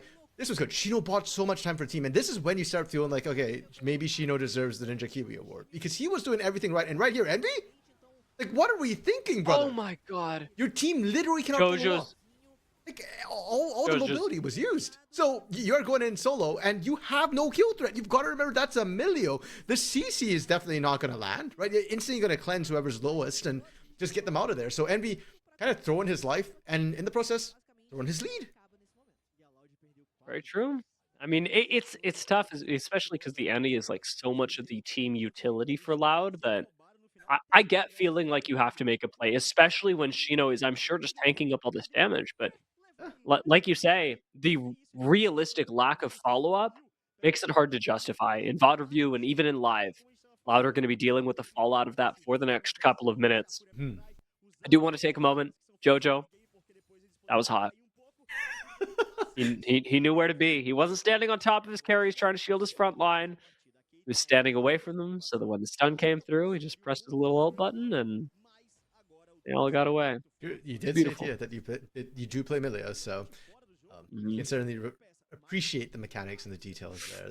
The devil in the details that really kind of won Fury that fight. And as much as we're kind of flaming Envy a little bit for that decision, it was a concern that we saw in draft. Fury now really turning the screws. They're looking for this, but Jojo almost dead before the fight starts. Envy tried to one-shot him as revenge for the previous play. The fact that it doesn't work, pretty devastating. But you know what hurts me more is that Guigo did manage to pull off the assassination onto Bull, and he did it unassisted. He's in that back line, making things difficult for the AD carry, and that is without the pressure of a team fight. That is without an Impale or any additional CC landing on him. Guigo has solo manufactured a team fight win. And it's awkward to say team fight because they did kind of go in one by one, but I look at the screen and three members of Loud are dead and Fury are doing the Baron. I mean, it was a team fight. Members of the team fought. Just their own separate fights. But yeah, Baron as the big prize. And that was what the teams were kind of contesting. And we talked about how Loud instantly rotated after Dragon. They used the teleport to secure the Dragon so that they could secure Baron control as well. And all that kind of just tossed out the window. And this time, I don't blame Envy. Granted, it didn't work the first time. Why did you think it was going to work the second time? Well, he completed an item. But also, like, it just wasn't going to happen while Jojo was there. He did pick Jojo this time, was the squishier target, and almost found it. The bigger issue, I think, was just that Loud was not ready for Furia to find so many angles, a teleport, a realm warp. Everything was used to corral Loud in various different positions. So that's more of a Furia win as far as I'm concerned. Really well played. They hit their power spikes. Tuts was online and immediately went, yeah, we're doing this. So forget Envy for a second, because it's this teleport and that realm warp from Tuts and Gigo that wins this fight. And we talked about the fact that in draft, that was always going to be a threat, right? Like, how are you dealing with all these people diving? Shino is so far ahead, and then Bo just doesn't have enough peel, because if Shino is moving forward, who's standing back? And then this is where the compositional issues from Loud that we talked about is starting to come into fruition. Envy just doesn't have the full up in general. He wants to go in and team fight. Nobody else wants a team fight. Caitlyn and Karma want a strong front line to kind of go front to back, but if Envy's going in, Young Jay's going in, then Shino kind of wants to go in with them as well. So it's just the issues are starting to show a little bit. Whereas Furia, that's not necessarily how I thought the comp was going to go. I didn't expect Tuts to go diving to the back line, but it's sort of like an option route, like a secondary play that they can make as well. If Tatu's strong enough, if IU is dodging everything left and right, they don't need Tuts to step back. They don't need to front to back anymore. Suddenly you can send two people diving, and IU has all the mobility that Bull doesn't quite have even with the 90 caliber net. Now, folks, it is not often that I correct my mistakes because don't make mistakes. I mean, there are a lot of ways I could go with this joke, but I'm going to go with the one where I just don't make mistakes. However, you just saw me make one. That's my bad. Called out that Guigo was killing Bull while we were adjusting from that team fight. He definitely didn't even touch Bull. He might not have known that he existed. That's my bad. You can revisionist history that all you want, but when Guigo kills Bull, I will not hype him up, only out of respect for the fact that he's already gotten his flowers. No, man, it was the zoning teleport. Yeah, that's what. That's true. That's true. No, that was it. Were you hearing me do that and going, Dia's actually a little blind? Actually, I heard you do that, and I was like, wait, did I make a mistake? I could have sworn it was Tuts. Oh, good, good. I appreciate your faith in me. I mean, I am half blind half the time. That's why I'm a color caster, not a play-by-play, because it takes me a second to like actually see and parse what's happening on the screen there. And speaking of parsing what's happening on the screen, this is the Baron power play that I wish we had seen game one from Furia. This is them turning the screws, applying the pressure. And what's funny is in game one, they were up like 3,000 gold after that Baron fight. And they took their own sweet time and actually focused more on getting Dragon and setting up waves. So they only got one inner turret in the mid lane. This time, they went from a negative 1.5 thousand gold deficit after those kills, after Baron, swinging up then to about a 5,000 gold lead. And then actually 5,000 is after they took the turret, so they're probably closer to about 3,000 gold lead. And they actually took the inner turrets much faster this time. So Furia, I think, really playing to their, or understanding their composition's power spikes, knowing that this is the time where we're really, really strong. We need to take advantage of it. This is the time before Bull comes online. Because when we talk about Caitlyn's weaker mid game, and as you rightfully pointed out as well, Caitlyn in the current meta, this is probably the best mid game she's had in a while. It's not that she doesn't do damage. It's that in team fight, she doesn't have attack speed. So her poke is really strong, but she doesn't match love the AD carries in terms of the ability to pump out consistent damage in a team fight. You've got the Hex Optics, you've got an Infinity Edge, you've got Lord Dominic's. Your poke, it's like a truck. When you crit, it's going to be huge. But trying to actually team fight is a little bit weak. So Furia's trying to take advantage of the strength that they have right now to get as much advantage as they can. Hopefully shut down the game, finish it off before Bull comes online. Tatu, speaking of Bull, forces the flash with the Impale. Pretty good. I mean, barrier's still up for Bull, but that is going to be a big cooldown to be missing off your AD carry, especially as Guigo enters the fight. Remember, He will be receiving no praise if he does kill Bull, but Shino I can get behind. That is a huge all out onto Tuts, and he is doing Young Jay's job for him. There's always been the contrast of like Cassante and Mbessa, the fact that they both fill kind of similar roles, but one's more of a tank bruiser, the other is more of a duelist style bruiser, more damage from Mbessa. I always found the ultimate from Mbessa kind of funny. It's like a public execution compared to All Out. I didn't see the contrast there. In my head, sometimes I think of Cassante's ultimate as private execution, as we saw there. He just kidnapped somebody, brought them to the entire enemy team, put them in a room, and that was kind of it for Tuts. Unfortunately for Tuts as well, he will get the Zhonya's item eventually, and maybe he'll be able to survive that. But right now, he doesn't have it, so it's really, really rough. And this was fantastic from Loud. This is why Shino is the guy we look at Loud. There are bigger names. Shino is a newer face, but he's the one who does the most work for the team. Look at the way he finds the angle, right? Onto Tuts, saying that, hey, I'm tanky enough, and then just drags him in, and he's in a private room.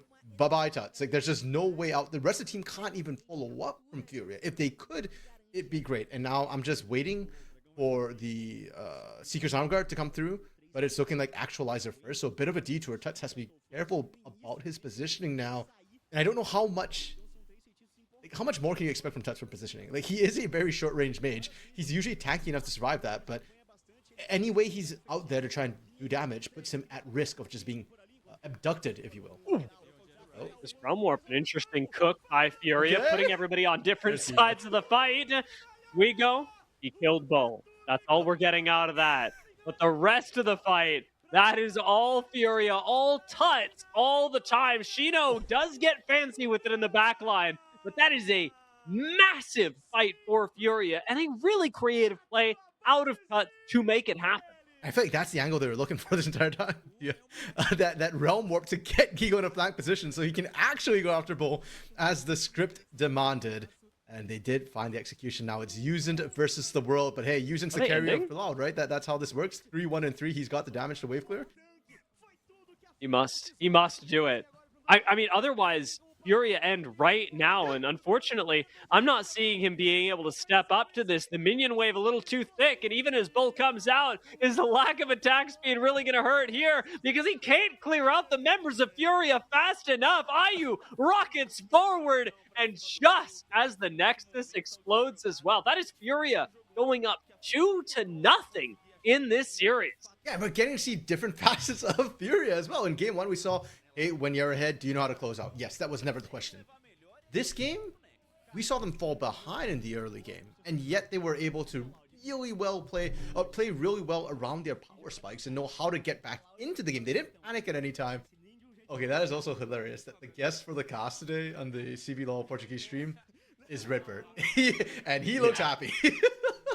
Yeah. I don't blame him. Time. Oh, actually, that reminds me, I have to switch our themes. We're on the we're the casters here. It cracks me up though that Loud Redbird or not Loud Redbird now after he got benched for Yuzin is just like there laughing it up as the team falls to pieces around him. And to be honest, Yuzin is doing a phenomenal job. He's doing he's in there, he's working really well with Bull.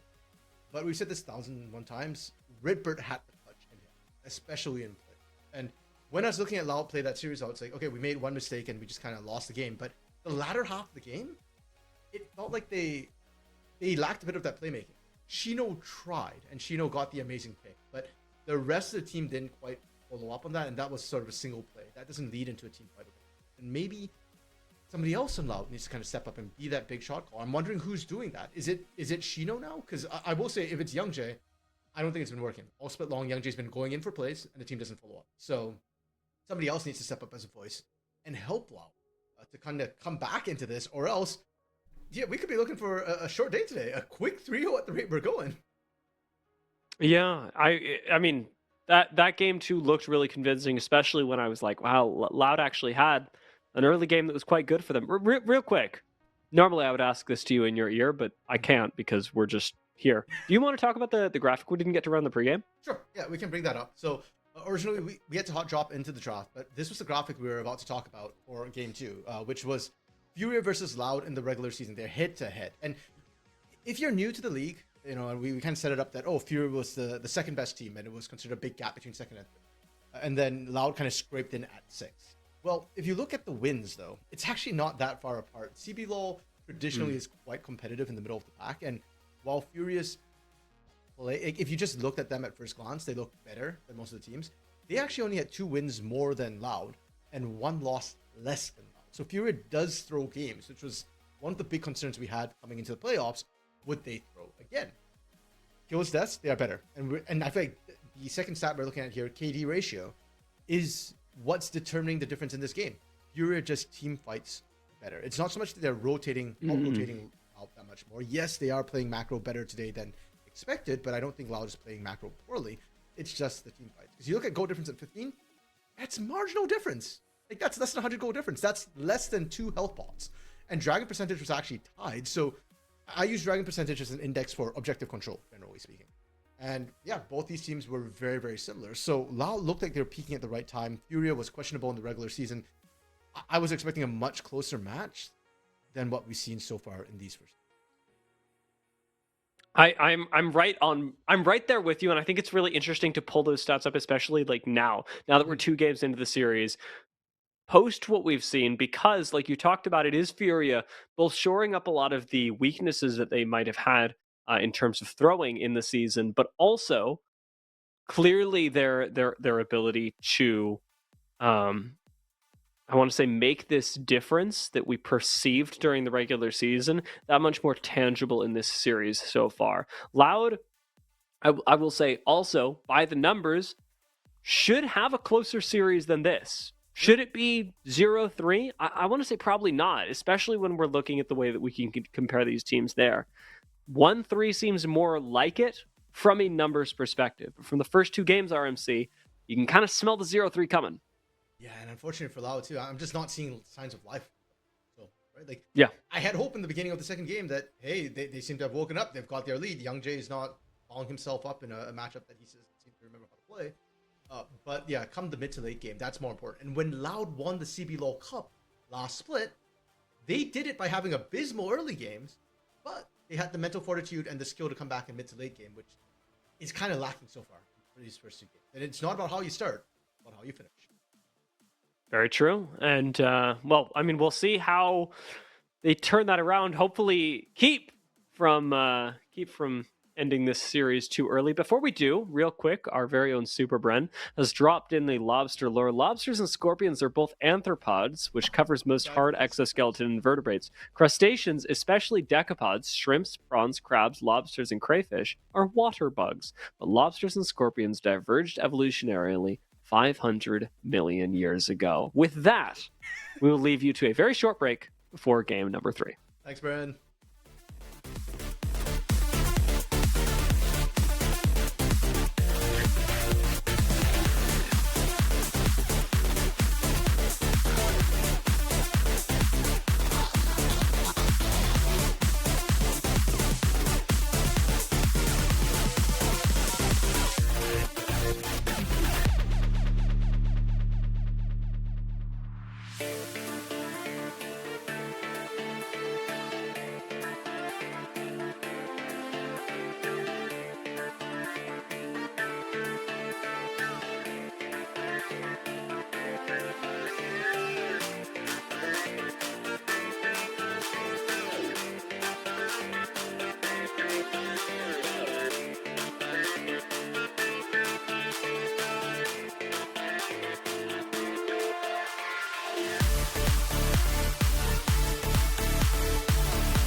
And we're back. RMC, our agent from the future, has let us know we're going to draft soon. So real quick, RMC, head-to-head. Head-to-head. Okay, so interestingly enough, these are the actual only 2 Brazilian mids in CBLOL the split. It is Tuts, it is Envy, and there was a lot of talk about the Nations Cup.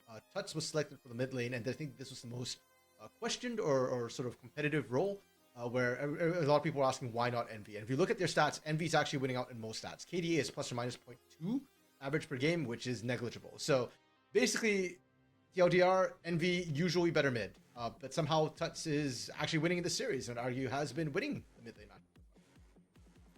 Perfect timing on the TLDR, and off of that, let's keep our eyes on the mid lane and what goes on there. I would have said Tinones, but that's just me, as we get into our third game. I got blamed on GL this last week for trying to talk up Tinones, but... No, it should have been Tinones, bro. Put me back on GL. We need you sign up this week, Dia. We'll get you on so you can back me up on the Tinones thing. Okay, so Loud has opted for last pick once again. Counter pick. Reminder, last game they did that, and they last picked Lee Sin in the jungle role. Please do not do that again. And Furia, once again on blue side, they will get first pick. And they're opting once again for an enchanter, Lulu, which kind of unlocks all the hyperscalers. Yeah, this is like, are you going to deny us Yunara, or are you going to lose? And Loud seem intent on making this a 0-3 night. We haven't cast a lot together in this meta, RMC. I hate Corki Nami into Yunara Lulu. It is just losing. And there's no two ways about it. It's just you're going. It's like, I don't know, denial, whatever that is. You're like, I have a strong lane. No, you don't, bro. Yeah, and the big problem I feel like for Corki Nami is the short range into Yunara. Yunara doesn't want to interact with you early anyways, so she just kind of stays from range, picks off CS when she can. And the annoying thing about Yunara is the same thing that always annoyed me about Zeri. It's not a bad thing. It's just really annoying to play into, which is you go in, you trade. The moment you use your cooldowns, Zeri and Yunara are like, haha, psych, you don't have ability to trade with us. We'll outrange you and just hunt you down, run you down the long lane. So it puts a lot of pressure on the Corki Nami to play this right. Cassiopeia blind from Furia is a statement. We were just talking about the mid laner as well. Tuts wants to put a huge statement here, which is, Corki, you do not get to approach. You shall not pass. And Young Jay goes, bet. I'm going to go on another carry champion. At least this time he's blinding it, and we're not seeing an R5 Kiana. We've got some serious Loud hype going on in the chat right now, RMC. Even Dark Knight has thrown out the Corki as a bull special to try and temper my resolve, my rage against the idea of a Corki being picked. So we'll see. We'll see what happens. I am believing in the Loud cope right now, mostly because, first of all, Dark Knight, I respect you. Second of all, I was hoping that it would be a 3-1 tonight, at the very least, and I believe in Loud's capacity to make that happen, even still. I low-key don't want Loud to win, but my trauma from Loud also just makes me doubt that it's going to be that clean a 3-0. We'll see how it goes. I feel like when it comes to Corki, the guy I trust with it is specific. Los. Everybody else is kind of just like, maybe it works, maybe it doesn't. I don't know. Bans coming through. It is the Xinjiao Aatrox banned away by the side of Loud, and it is going to be the LeBlanc Gwen taken away from Loud. So the Gwen ban makes me think we're likely to see a tank. Orange already been played. Scion is next on that block, and I feel like Loud could actually benefit from a tank here as well. Like, if you pick the Scion, there's no Gwen to punish it, and that was more of a Gigo pick. Gigo still has the Camille. It is a pocket pick, and with the Cassiopeia already kind of blinded, like, this might just be a pocket pick game. No. Okay. Is it okay? Okay. This game is not to be streamed in places where children can watch it. Either Loud is going to get rolled, or they are going to blow this game up and we're ending it pre-25. There are no two ways about this game. The amount of burst that Loud have is wild. But Furia have a real composition, and I'm really struggling with that. Actually terrified looking at the Furia composition. They have great front line with the Scion. They've got backline threat. Rek'Sai has been changed a little bit. She's not quite as tanky as she used to be, but she does more damage now. And you've got great just front to back. And I'm looking at Loud, I'm going, where's your backline threat? You've got Kiana. Now, don't get me wrong, Kiana can do dirty things. We saw Young Jay and Desamis back in the CBLOL Cup absolutely just tear open games with the champion. it does a lot of work. But Zoe, for example, not necessarily the best at getting around the front line. Yeah, she can kind of hop over and I'm Zoe, I'm gonna paddle star your back line. But with a Lulu, it actually is quite a bit trickier, and Rek'Sai can tank up the paddle star from behind as well. Cassiopeia is gonna get a little bit tanky, and I'm still kind of worried about the engage that Furia is gonna force. Sion, very easy unstoppable onslaught, pardon me. Gnar, I've had this concern with Brazil time and time again. The mini Gnars in Brazil, great. The mega Gnars in Brazil, when they're in team fights, is solid. But the conditional win is the issue. The rage bar is generally not managed to perfection here. Shino, very, very good. Maybe he can do it, but it's just yet another level of complexity on a composition that already needs a lot of things to go right for. Yeah, in general, managing your rage is just like, it has tilted me more times than it has gone well. And to be fair, when it goes well, oh mama does it cook. But there is across the board, from Gnar, Zoe, maybe Corky Nami a little bit less, but Kiana certainly, a high bar of execution that Loud have set for themselves. They've basically gone, Furia, we are going to out mechanics you, and we're going to do it from 2 minutes, 3, 4, and sprint it into a, again, sub 25-minute finish. Because if we go long, Furia's composition, not just on paper, but in actual fact, just becomes the bar none stronger composition to have. 100%. Bren also just put in chat stat that the fact that besides Cody, nobody else has won on Zoe. We've seen quite a few Zoes.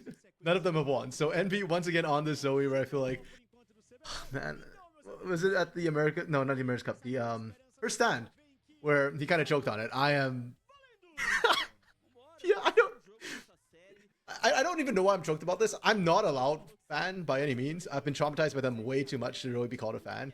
But my trauma with Loud right now is at odds with the bad statistics from Zoe. So like part of me can't believe Loud just flops 0-3 like this.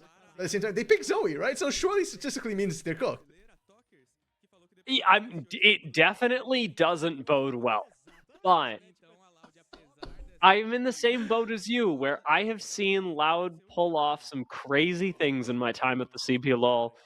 And it wouldn't honestly be the craziest if they won a game off of drafting like this. Would it be wrong? Would it be against the laws of nature? Absolutely. But might it happen? I'm not going to tell you no. Okay, you know what? I'm going to cast Gerson and say, surely this can't happen. Like, surely we don't win with this composition. Yeah. I get the idea. GG RMC. They wouldn't know. I don't think my caster curse is that strong. The person who I remember having the strongest caster curse was Axeman. May he rest in peace. But oh yes, no, Axeman's not dead, guys. Just if you've been following the channel for a while, you might actually think that because we haven't seen him in a while. Axeman is happily living his own life in the countryside. Wait a minute, that sounds like he's dead. No, Axe is doing well. He's just stepped away from casting in League for a little bit because IRL stuff. I hope, one day he will rejoin us. But yeah, for now, we'll see how it goes. The lane, exactly as you called it, Dia, is not going well for Nami Corki. They are getting zoned out by range right now. Foster's bomb at level 1. If it whiffs, you don't get to interact with the lanes. You just sit on the turret and try and farm up. Really, you need that Valkyrie to be able to kind of trade effectively. If not, it's just Gatling gun. That's down. Get bullied by Yunara. Top side, for now, he is going to be a wet noodle fight in a way. But mid lane, Youngjae? I mean, Envy would like to start a play here, but he is entirely too low to do it on his own. Youngjae flashes for the play, and Tuts going low will be taken out for first blood. Tatu's all over the fight with Youngjae, and Youngjae's got red. Tatu, the one in danger, will disengage with the double tunnel. First blood too loud, though? Yeah. And way to start. Can we say numbers don't lie? Envy's a better mid laner, right? Just barely? That's how it works. True. Both junglers showing up. But Tuts has teleport, though, so. Oh, true. Envy currently holding the Ignite and is actually running to the bot lane. Okay, this might work. If you can get the Zoe ahead. She didn't get the kill, though, unfortunately. But Envy trying to answer that. Ward will spot out Youngjae. Doesn't spot Zoe, but the sleepy trouble bubble missing is the end of that play. Shino in the top side not having a great time either. Does go Mega just in time. And Guigo still thinks he can take the fight. He might be right about this. Just the edge of it. No! Decimating Smash does not connect, or that could have had a different outcome. Gigo, he's not quite Gi God levels this particular series, but he has been doing fantastic work. Oh, Touch trying to go for the steal, will not find the blue. If Touch had stolen that blue, the game gets really hard for Loud, because Cassiopeia's big limiting factor in the laning phase is her mana, and even with the tier, it does take time for it to stack up. So really good thing for Envy that the steal didn't manage to come through. Young Jay will also not be chased off his jungle. He'll actually just have to take a bit of a detour, but he'll be A-okay, and Tatu not finding anything on the attempted invade by Tuts. Envy not collecting the kill earlier does kind of hurt, because you do want your Zoe to have a lead. I'm kind of about Young Jay getting the lead himself. Young Jay is the guy that we wanted to look out for in game number 1. He might be the thing that brings Loud back in game number 3. He has to be. I feel like Shino's already been doing the work, and you can expect Shino to continue being consistent. He has been phenomenal as a newer player to CBLOL, and that's fine. I have low-key kind of given up on the Envy side just because it's a Zoe. And that's just me giving up. It's not like Zoe can't be the big carry. She absolutely can be. We've seen Cody do it. We've seen signs of life from Kaze in the past, even though he didn't necessarily win that game where he did pick the Zoe. So Envy could be the pop-off, but given how good Tuts is at neutralizing lanes, I'm not holding much hope out in that situation. And bot side, Bo and Nami are struggling into Ayu Jojo already, which does not bode well for the late game. So Young Jay has to pop off, and he's got to play a bit more greedy for himself. First Blood going to him was probably the optimal situation for Loud. It's just a question of, can he find more? And I think Furia in the first 2 games didn't do the best job of tracking Young Jay early. There are wards down now, and that's kind of what I need to see from Furia. If they can track Young Jay, I believe Furia can win this. Should win this. But if they don't track Young Jay, that to me is the angle for Loud to bring this series back into contention and start looking for a reverse sweep. Young Jay is showing up in the mid lane right now as Tut's actually below half HP. Young Jay just makes sure the wave shoves into the tower. But Drake is up as well, something that actually is available to him if he wants. His bot lane has push. Wave gonna crash soon, and as you said, pretty difficult to trade with Corki Nami. Early Dragons haven't been a huge determining factor in these games, though. It's really come down to Dragons 2 and 3.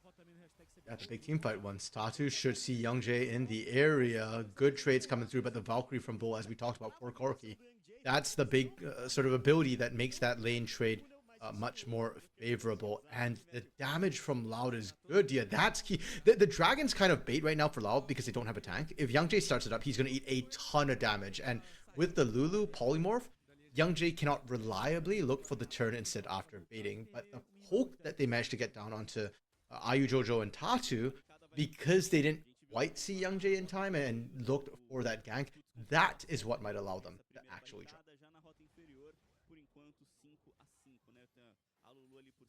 I do wonder exactly how long it gets left up, because while you and I, having watched pro play for a while, are keen on Dragons being secured early, I don't know how many people were around for it, but we did have the famous Alonso survive for like 35 minutes or something like that. So there is a chance that if neither team feels particularly good about taking Dragon, that this gets left up for a while. The fact that it's an Infernal Dragon may save us yet, but a lot of the jungle action happening around the top side of the map where Young Jay's clearing out Raptors, but Tatu's gotten aggressive, gone for the invade, and actually secured his Krugs in the meanwhile. To be fair, wasn't the Alonso game Pain versus Love? Yeah, that was... That's a little different. we won't talk about Pain versus same Love. Region. By same region, you mean back at home in Sao Paulo? Sure, if you mean in the CBLOL arena. Ooh, that's a nice bubble. This could turn into a kill. Unfortunately, Miasma does stymie Envy, but he still manages to pick up a plus 300 by taking out Tuts with the help of Uzent and Young Jay. Wave's going to get shoved into the tower now. Loud can keep getting aggressive should they like. Okay, and that's kind of what the doctor ordered for Loud. They needed to get Envy. They need to get their Zoe and Kiana online and getting that kill. Unfortunately, Young Jay doesn't get the assists, but Envy getting the kill really helps out in lane. And yeah, that's kind of what they needed. We're getting sort of game 2 vibes where Loud could get off to a bit of a roaring start. And then the team fight aspect is going to be bad. So we should be clear about this. Loud's composition does not really want a team fight. What they want to do is get picks with Kiana, with Zoe. And those two champions do skill up. CP Trouble Bubble lands from point blank range. And this should be a death sentence. The fact that it kind of didn't outright kill Tuts kind of tells you about how tanky Cassiopeia can get. And that's why I was not super happy about the Zoe pick. Like, I don't think it's the best lane counter necessarily. And once the Catalyst, the Rod of Ages start stacking again, we saw what happened last game with Rise. Same thing's going to happen with Cassiopeia. But at least in the next little while, for the next 10, maybe 15 minutes, if they can find more picks onto Tuts, this lane should go Envy's way. And I want to see Envy not just win his lane, but actually really help out in the side lanes as well, because Zoe can be so mobile. Might try and look for those soon. For right now, everybody coalescing around the mid lane as Tatu shows up here once again, and Young Jay stopped by as well. Dragon's still up from earlier. Young Jay's going to start that one up again, while Tatu looks for the Void Grubs on the top side of the map. So we're going to be trading 1-for-1 in objectives. Loud investing in their late game by picking up a Dragon, and Furia investing in their ability to siege down towers in the mid game. Dragon stacking.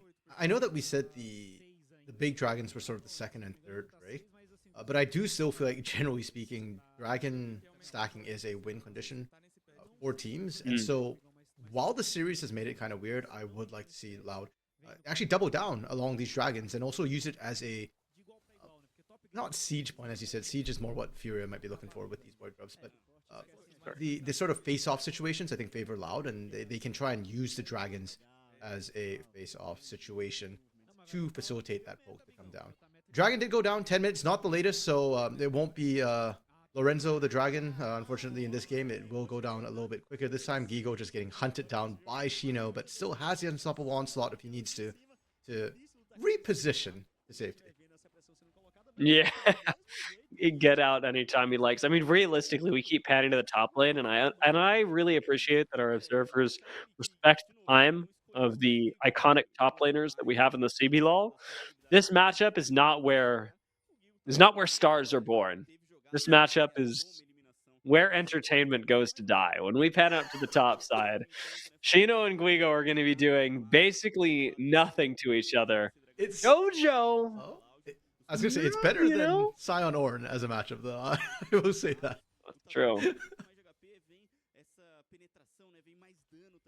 This rotation, though, like the fact that the camera goes topside here, I do really like, because it's the perfect example of how the Rift Grubs are able to impact the early game. The Void Grubs are able to impact the early game, but Furia getting a lot of gold out of this play, regardless of whether they had Void Grubs or not, is really good for IU, who is a late game win condition. I was really hyped on the Yunara Lulu. This is to me a game-winning combination, even without the rest of the comp behind it. And with the Cassiopeia as well, great scaling. Tatu going in again.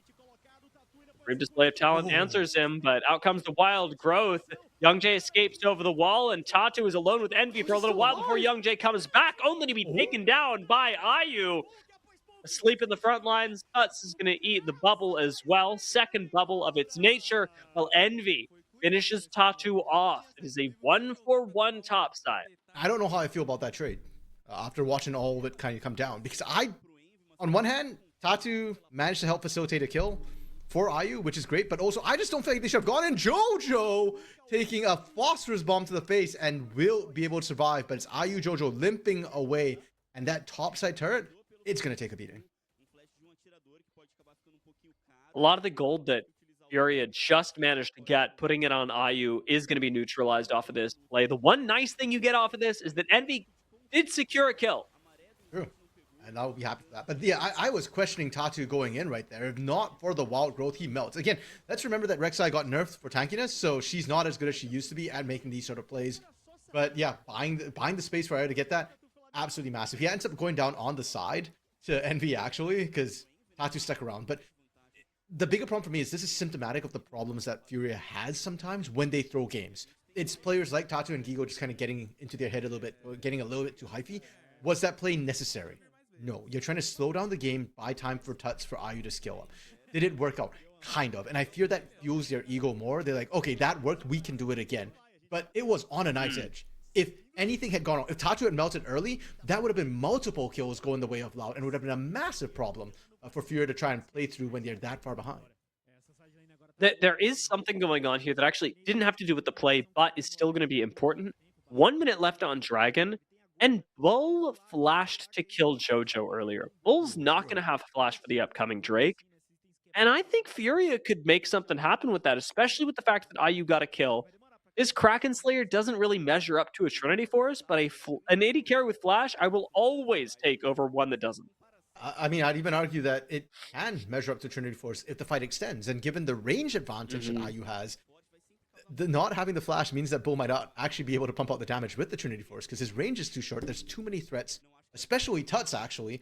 If he gets that poison down and you can't run away, then you're not allowed to step up. So, yeah, great call, Dia, on that Flash. We'll see if it does make a difference now on the stall to try and hope that Flash comes back up. Teleport used by Shino already, so he needs to win out this lane and stop Gigo from being able to respond to any sort of fight that might break up.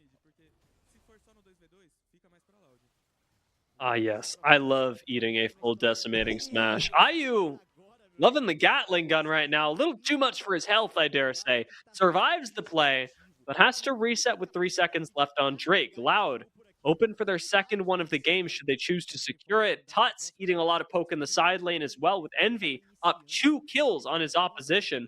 Making the Zoe look pretty good for all the stats are not in her favor. Yeah, and you know, that trade from Bull and Usant, no Flash, no problem. I guess just don't team fight. And you're okay, junglers around the Dragon, but we got to remember, for Fury, it's just Tatu there. He doesn't have much backup. Jojo in the area with the wild growth. So it's Shino, Youngjae, and Usant versus Jojo, Tatu. If you're Fury, again, please Tatu, don't throw. Yeah, he's giving it up. He's giving it up. Down. Yeah, that was a little bit scary. And I'm glad that Tatu, the fact that he was even thinking about pulling the trigger there, I think goes back to that sort of ego thing that we were talking about on the top side. But it looks like he has it in control. He's not going to throw it on a coin flip, not even a coin flip, on just what would have been an insanely heroic play if he made it, like a miracle play, if you will, instead just slowing things down.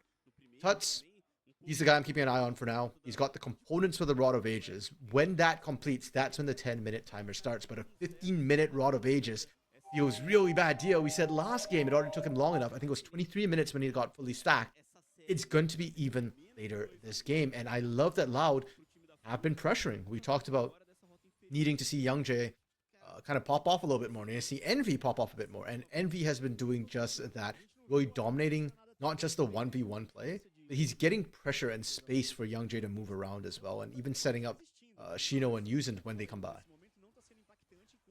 Yeah, this Zoe, especially when it comes to team fights, like I want to get to third dragon already, just so that I can see what this looks like, how Envy is able to pilot it in like a real serious team fight. Because we've gotten skirmishes so far, we've gotten side lane plays where actually the Zoe has looked quite good, but it's going to be about how it faces up to IU's positioning, and specifically IU. Tuts, I'll take. You know, he can make a pretty big difference on Cassiopeia. IU is the real player right now. Yeah, and at least for the next 10 minutes, again, it is IU, which is the big threat. Loud taking their first turret of the game down before Shelly gets taken. Gigo is just doing Gigo things in the bot lane, once again on a tank. I don't think it's the wrong decision for Gigo right now to focus on just trying to split push as much as possible. Try and get gold for the team, because it's a 1.6 thousand gold advantage for Loud. It doesn't sound as much as some of the other gold leads we've seen this series, but it is huge. Teleport from Gigo Tatu on the flank?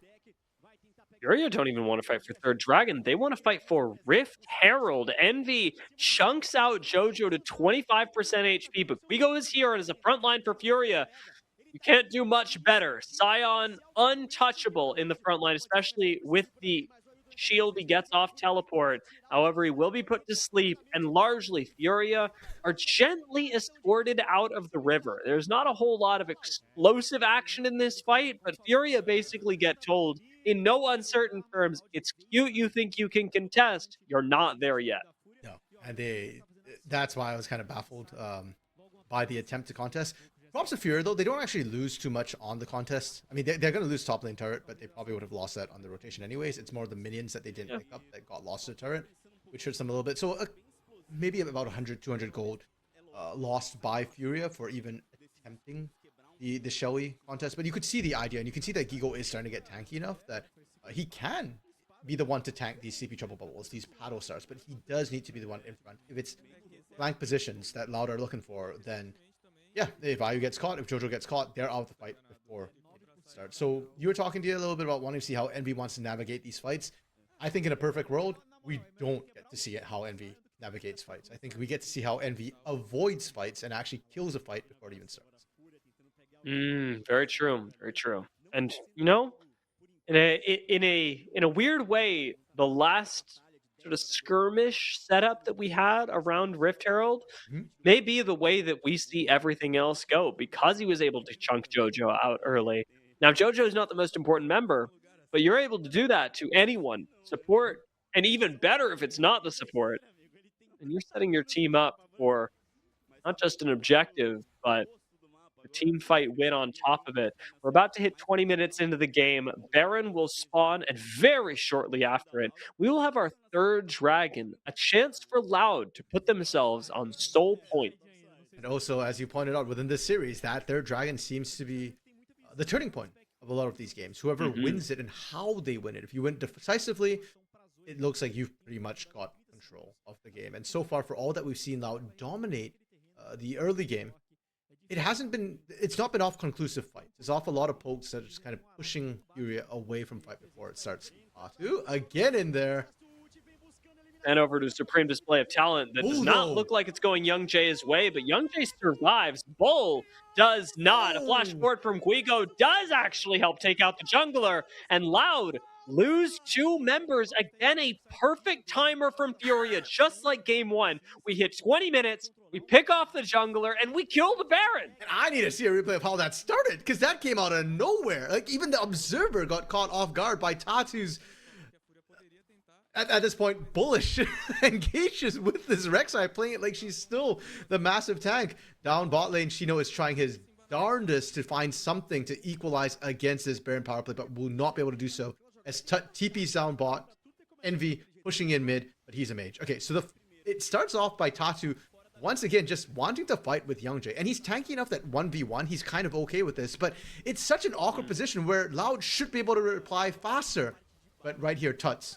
This is why Tuts, I guess, is on the Nations Cup rather than Envy, because he finds the cutoff angle and he punishes Bull. Even if Young Jay doesn't go down here, okay, if Young Jay doesn't go down, they don't Baron. But killing Bull means that Loud can't fight, and then they can just look for a re-engage once again. You can see the Loud staff just going, oh my goodness, like, we had it all. How did we lose this? And unfortunately, it's the short range from the Corks. This is the draft issue that they look for. This is the fight.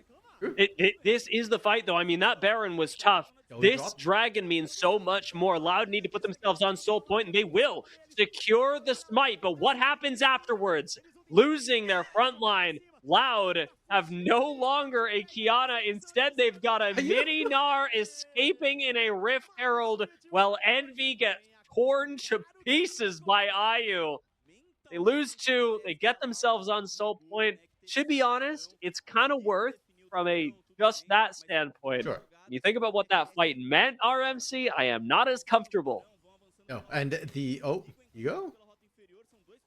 Does he die here? No, it doesn't have ult. I don't know if he died.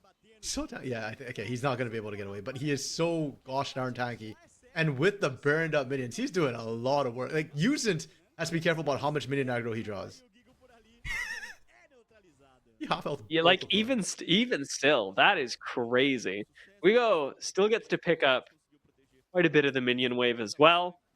I say that and he gets stuns and picks up 1 minion just to make me look like a fool. This team fight, though, the really telling thing for Furia. Yeah, and Tatu is in the pit, of course, looking to try and worry the Baron. And Shino is doing his best that he can, right? He's getting so much disruption with Shelly into the backline, but it kind of doesn't matter because it feels like the rest of Loud's not on the same page. Envy on that flank position, not respecting what a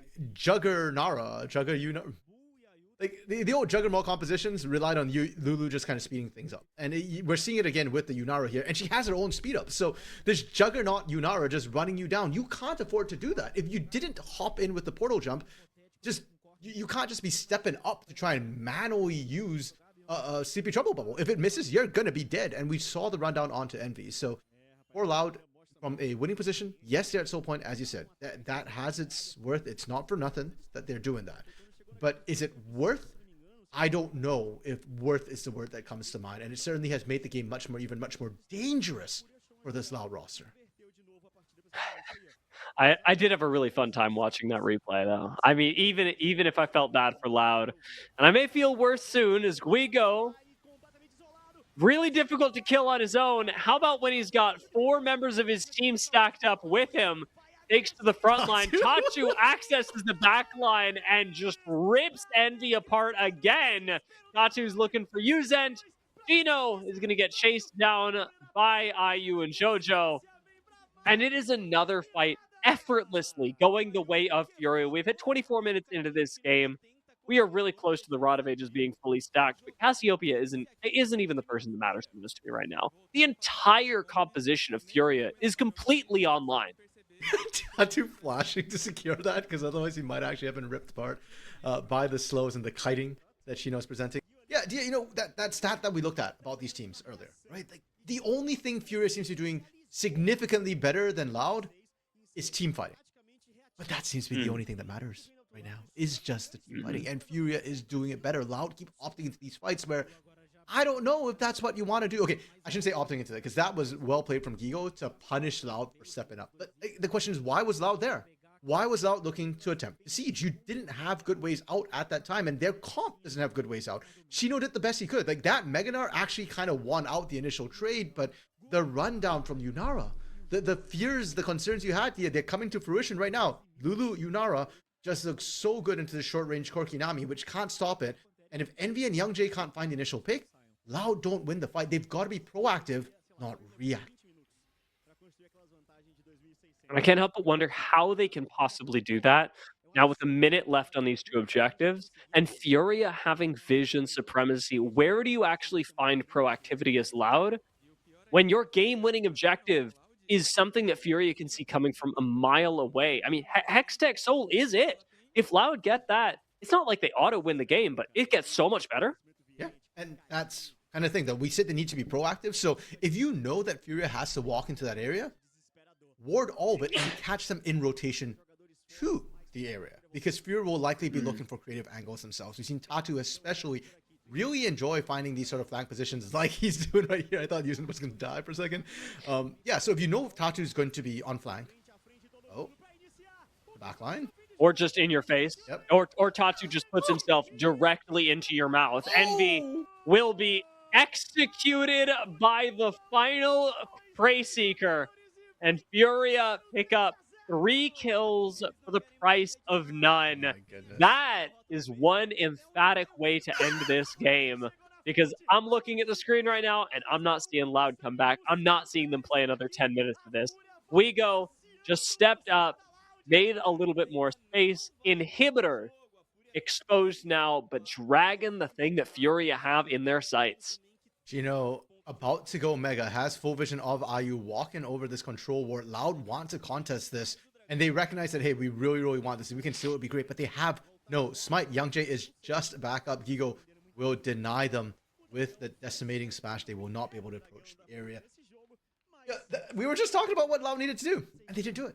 They instead walked up mid together as a group, and Furia recognized that, well, if we let Loud set up the area, that's one way we can potentially lose the fight. So we won't let them do it. We'll be the proactive one. We'll pressure up together.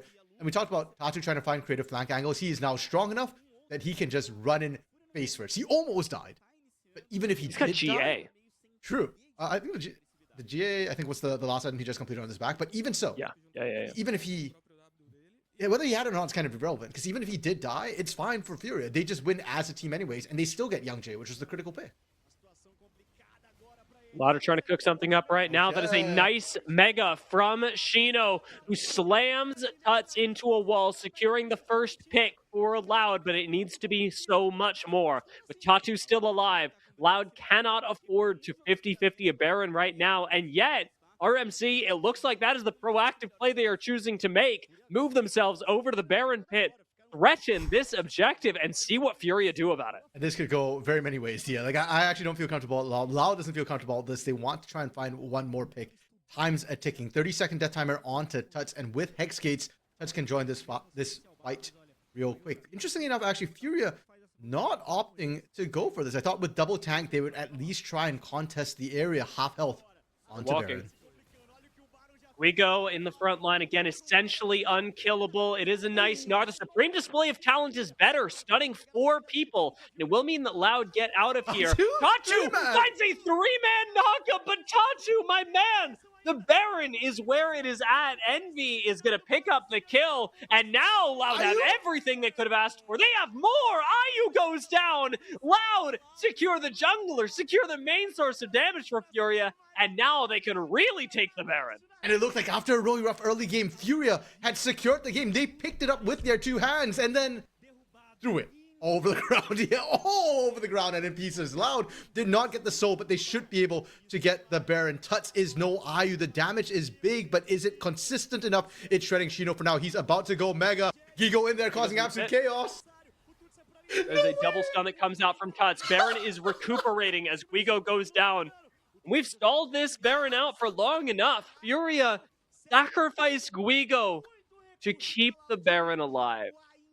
But the amount of gold they gave over to the gold lead has shrunk to close to about 1,500 gold, 1.7k for Furia. So they threw it on the ground. It's in shards. They are trying to put it all back together again. And for Loud, sure, they don't get the Baron. A lot of time is wasted, but that's okay. They're kind of waiting for the dragon to come back up. Gigo and Ayu. Okay, so this is the part before they die, right? And this part's fine.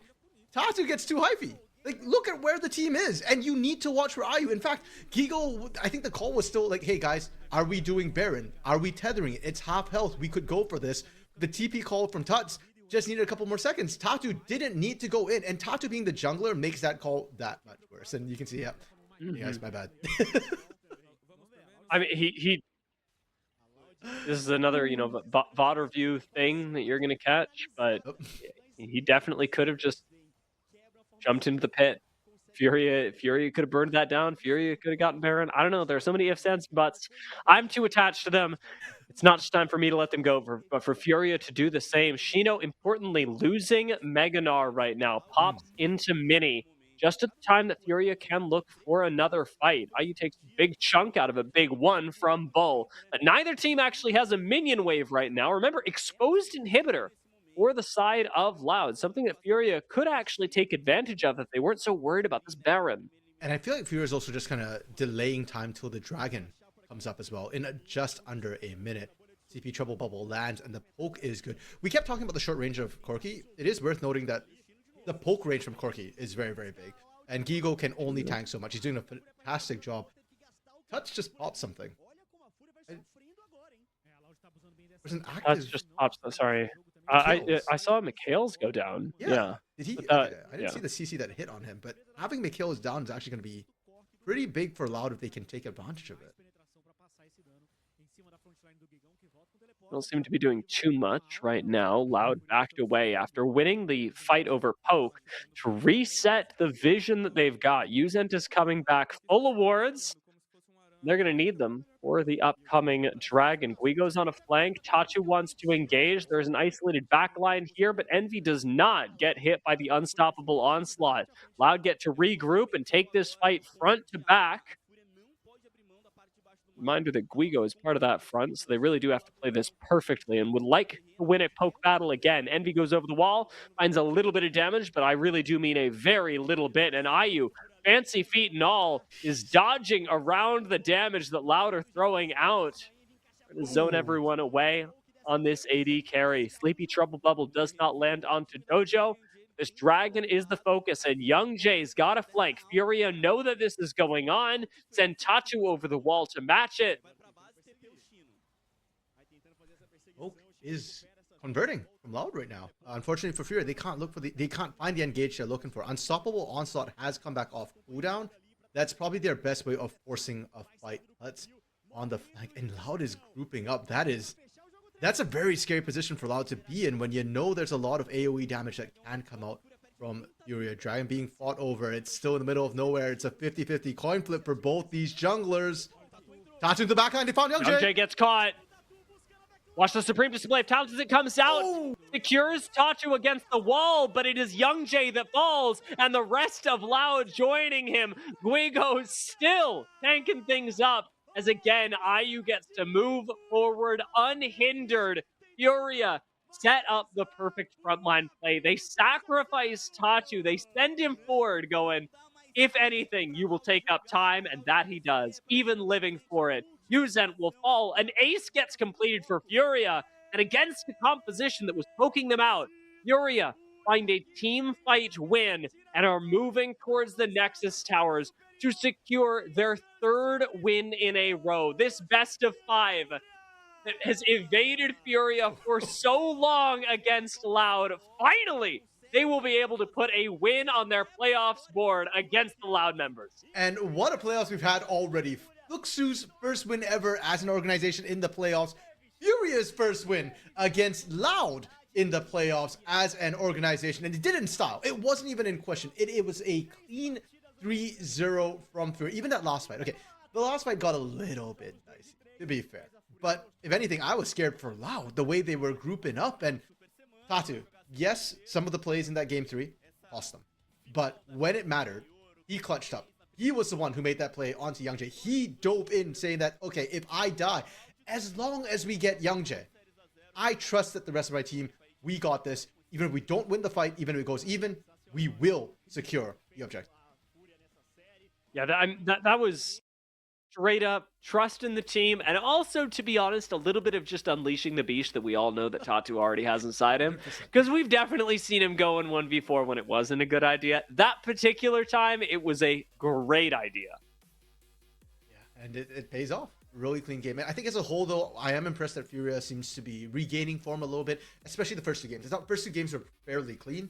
Game 3 slipping a bit back into their bad habits, and that's when the coaching staff is going to have to step up and say, like, okay, guys, Furia's just going to have to sit them down and go, this was what cost us in the regular season. We cannot afford it in the playoffs. And just like that, Dia, the playoff bracket continues to kind of form out. Red winning as expected. Furia going to meet them in round 4. A rematch there from the end of the regular season where Furia walked away with a 2-1 win. And the lower bracket's going to get kind of spicy too. Los versus VKS. Facing off against, I believe, Loud will be next on that sort of gauntlet run followed by Fluxu to come after. So, yeah, the playoffs shaken up, and I feel like the lower bracket actually is where I'm kind of interested in, because Red Furia, they're good. We don't need more reminders that they're top of the league right now.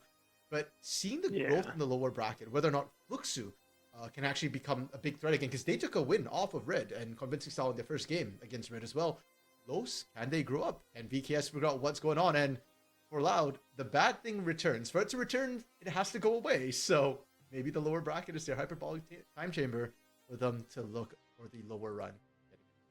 I mean, I hope so. Loud definitely showed us something fun in this last game. They had a good angle. Even until the end, I think that they could have won a fight in a different world, where Furia was less on their engage, where Loud were a little better positioned and set up. Loud still have something. I mean, they are a cornerstone of Brazilian League of Legends.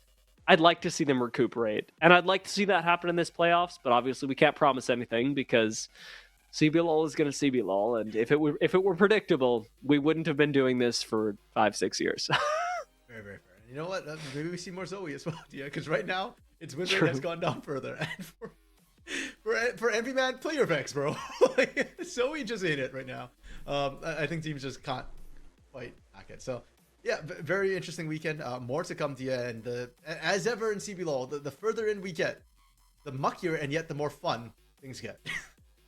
Yeah, we can all look forward to a great continuation of the playoffs, as we will be continuing next weekend. We will see you back here for even more CBLOL. Thank you, everyone, for tuning in this weekend.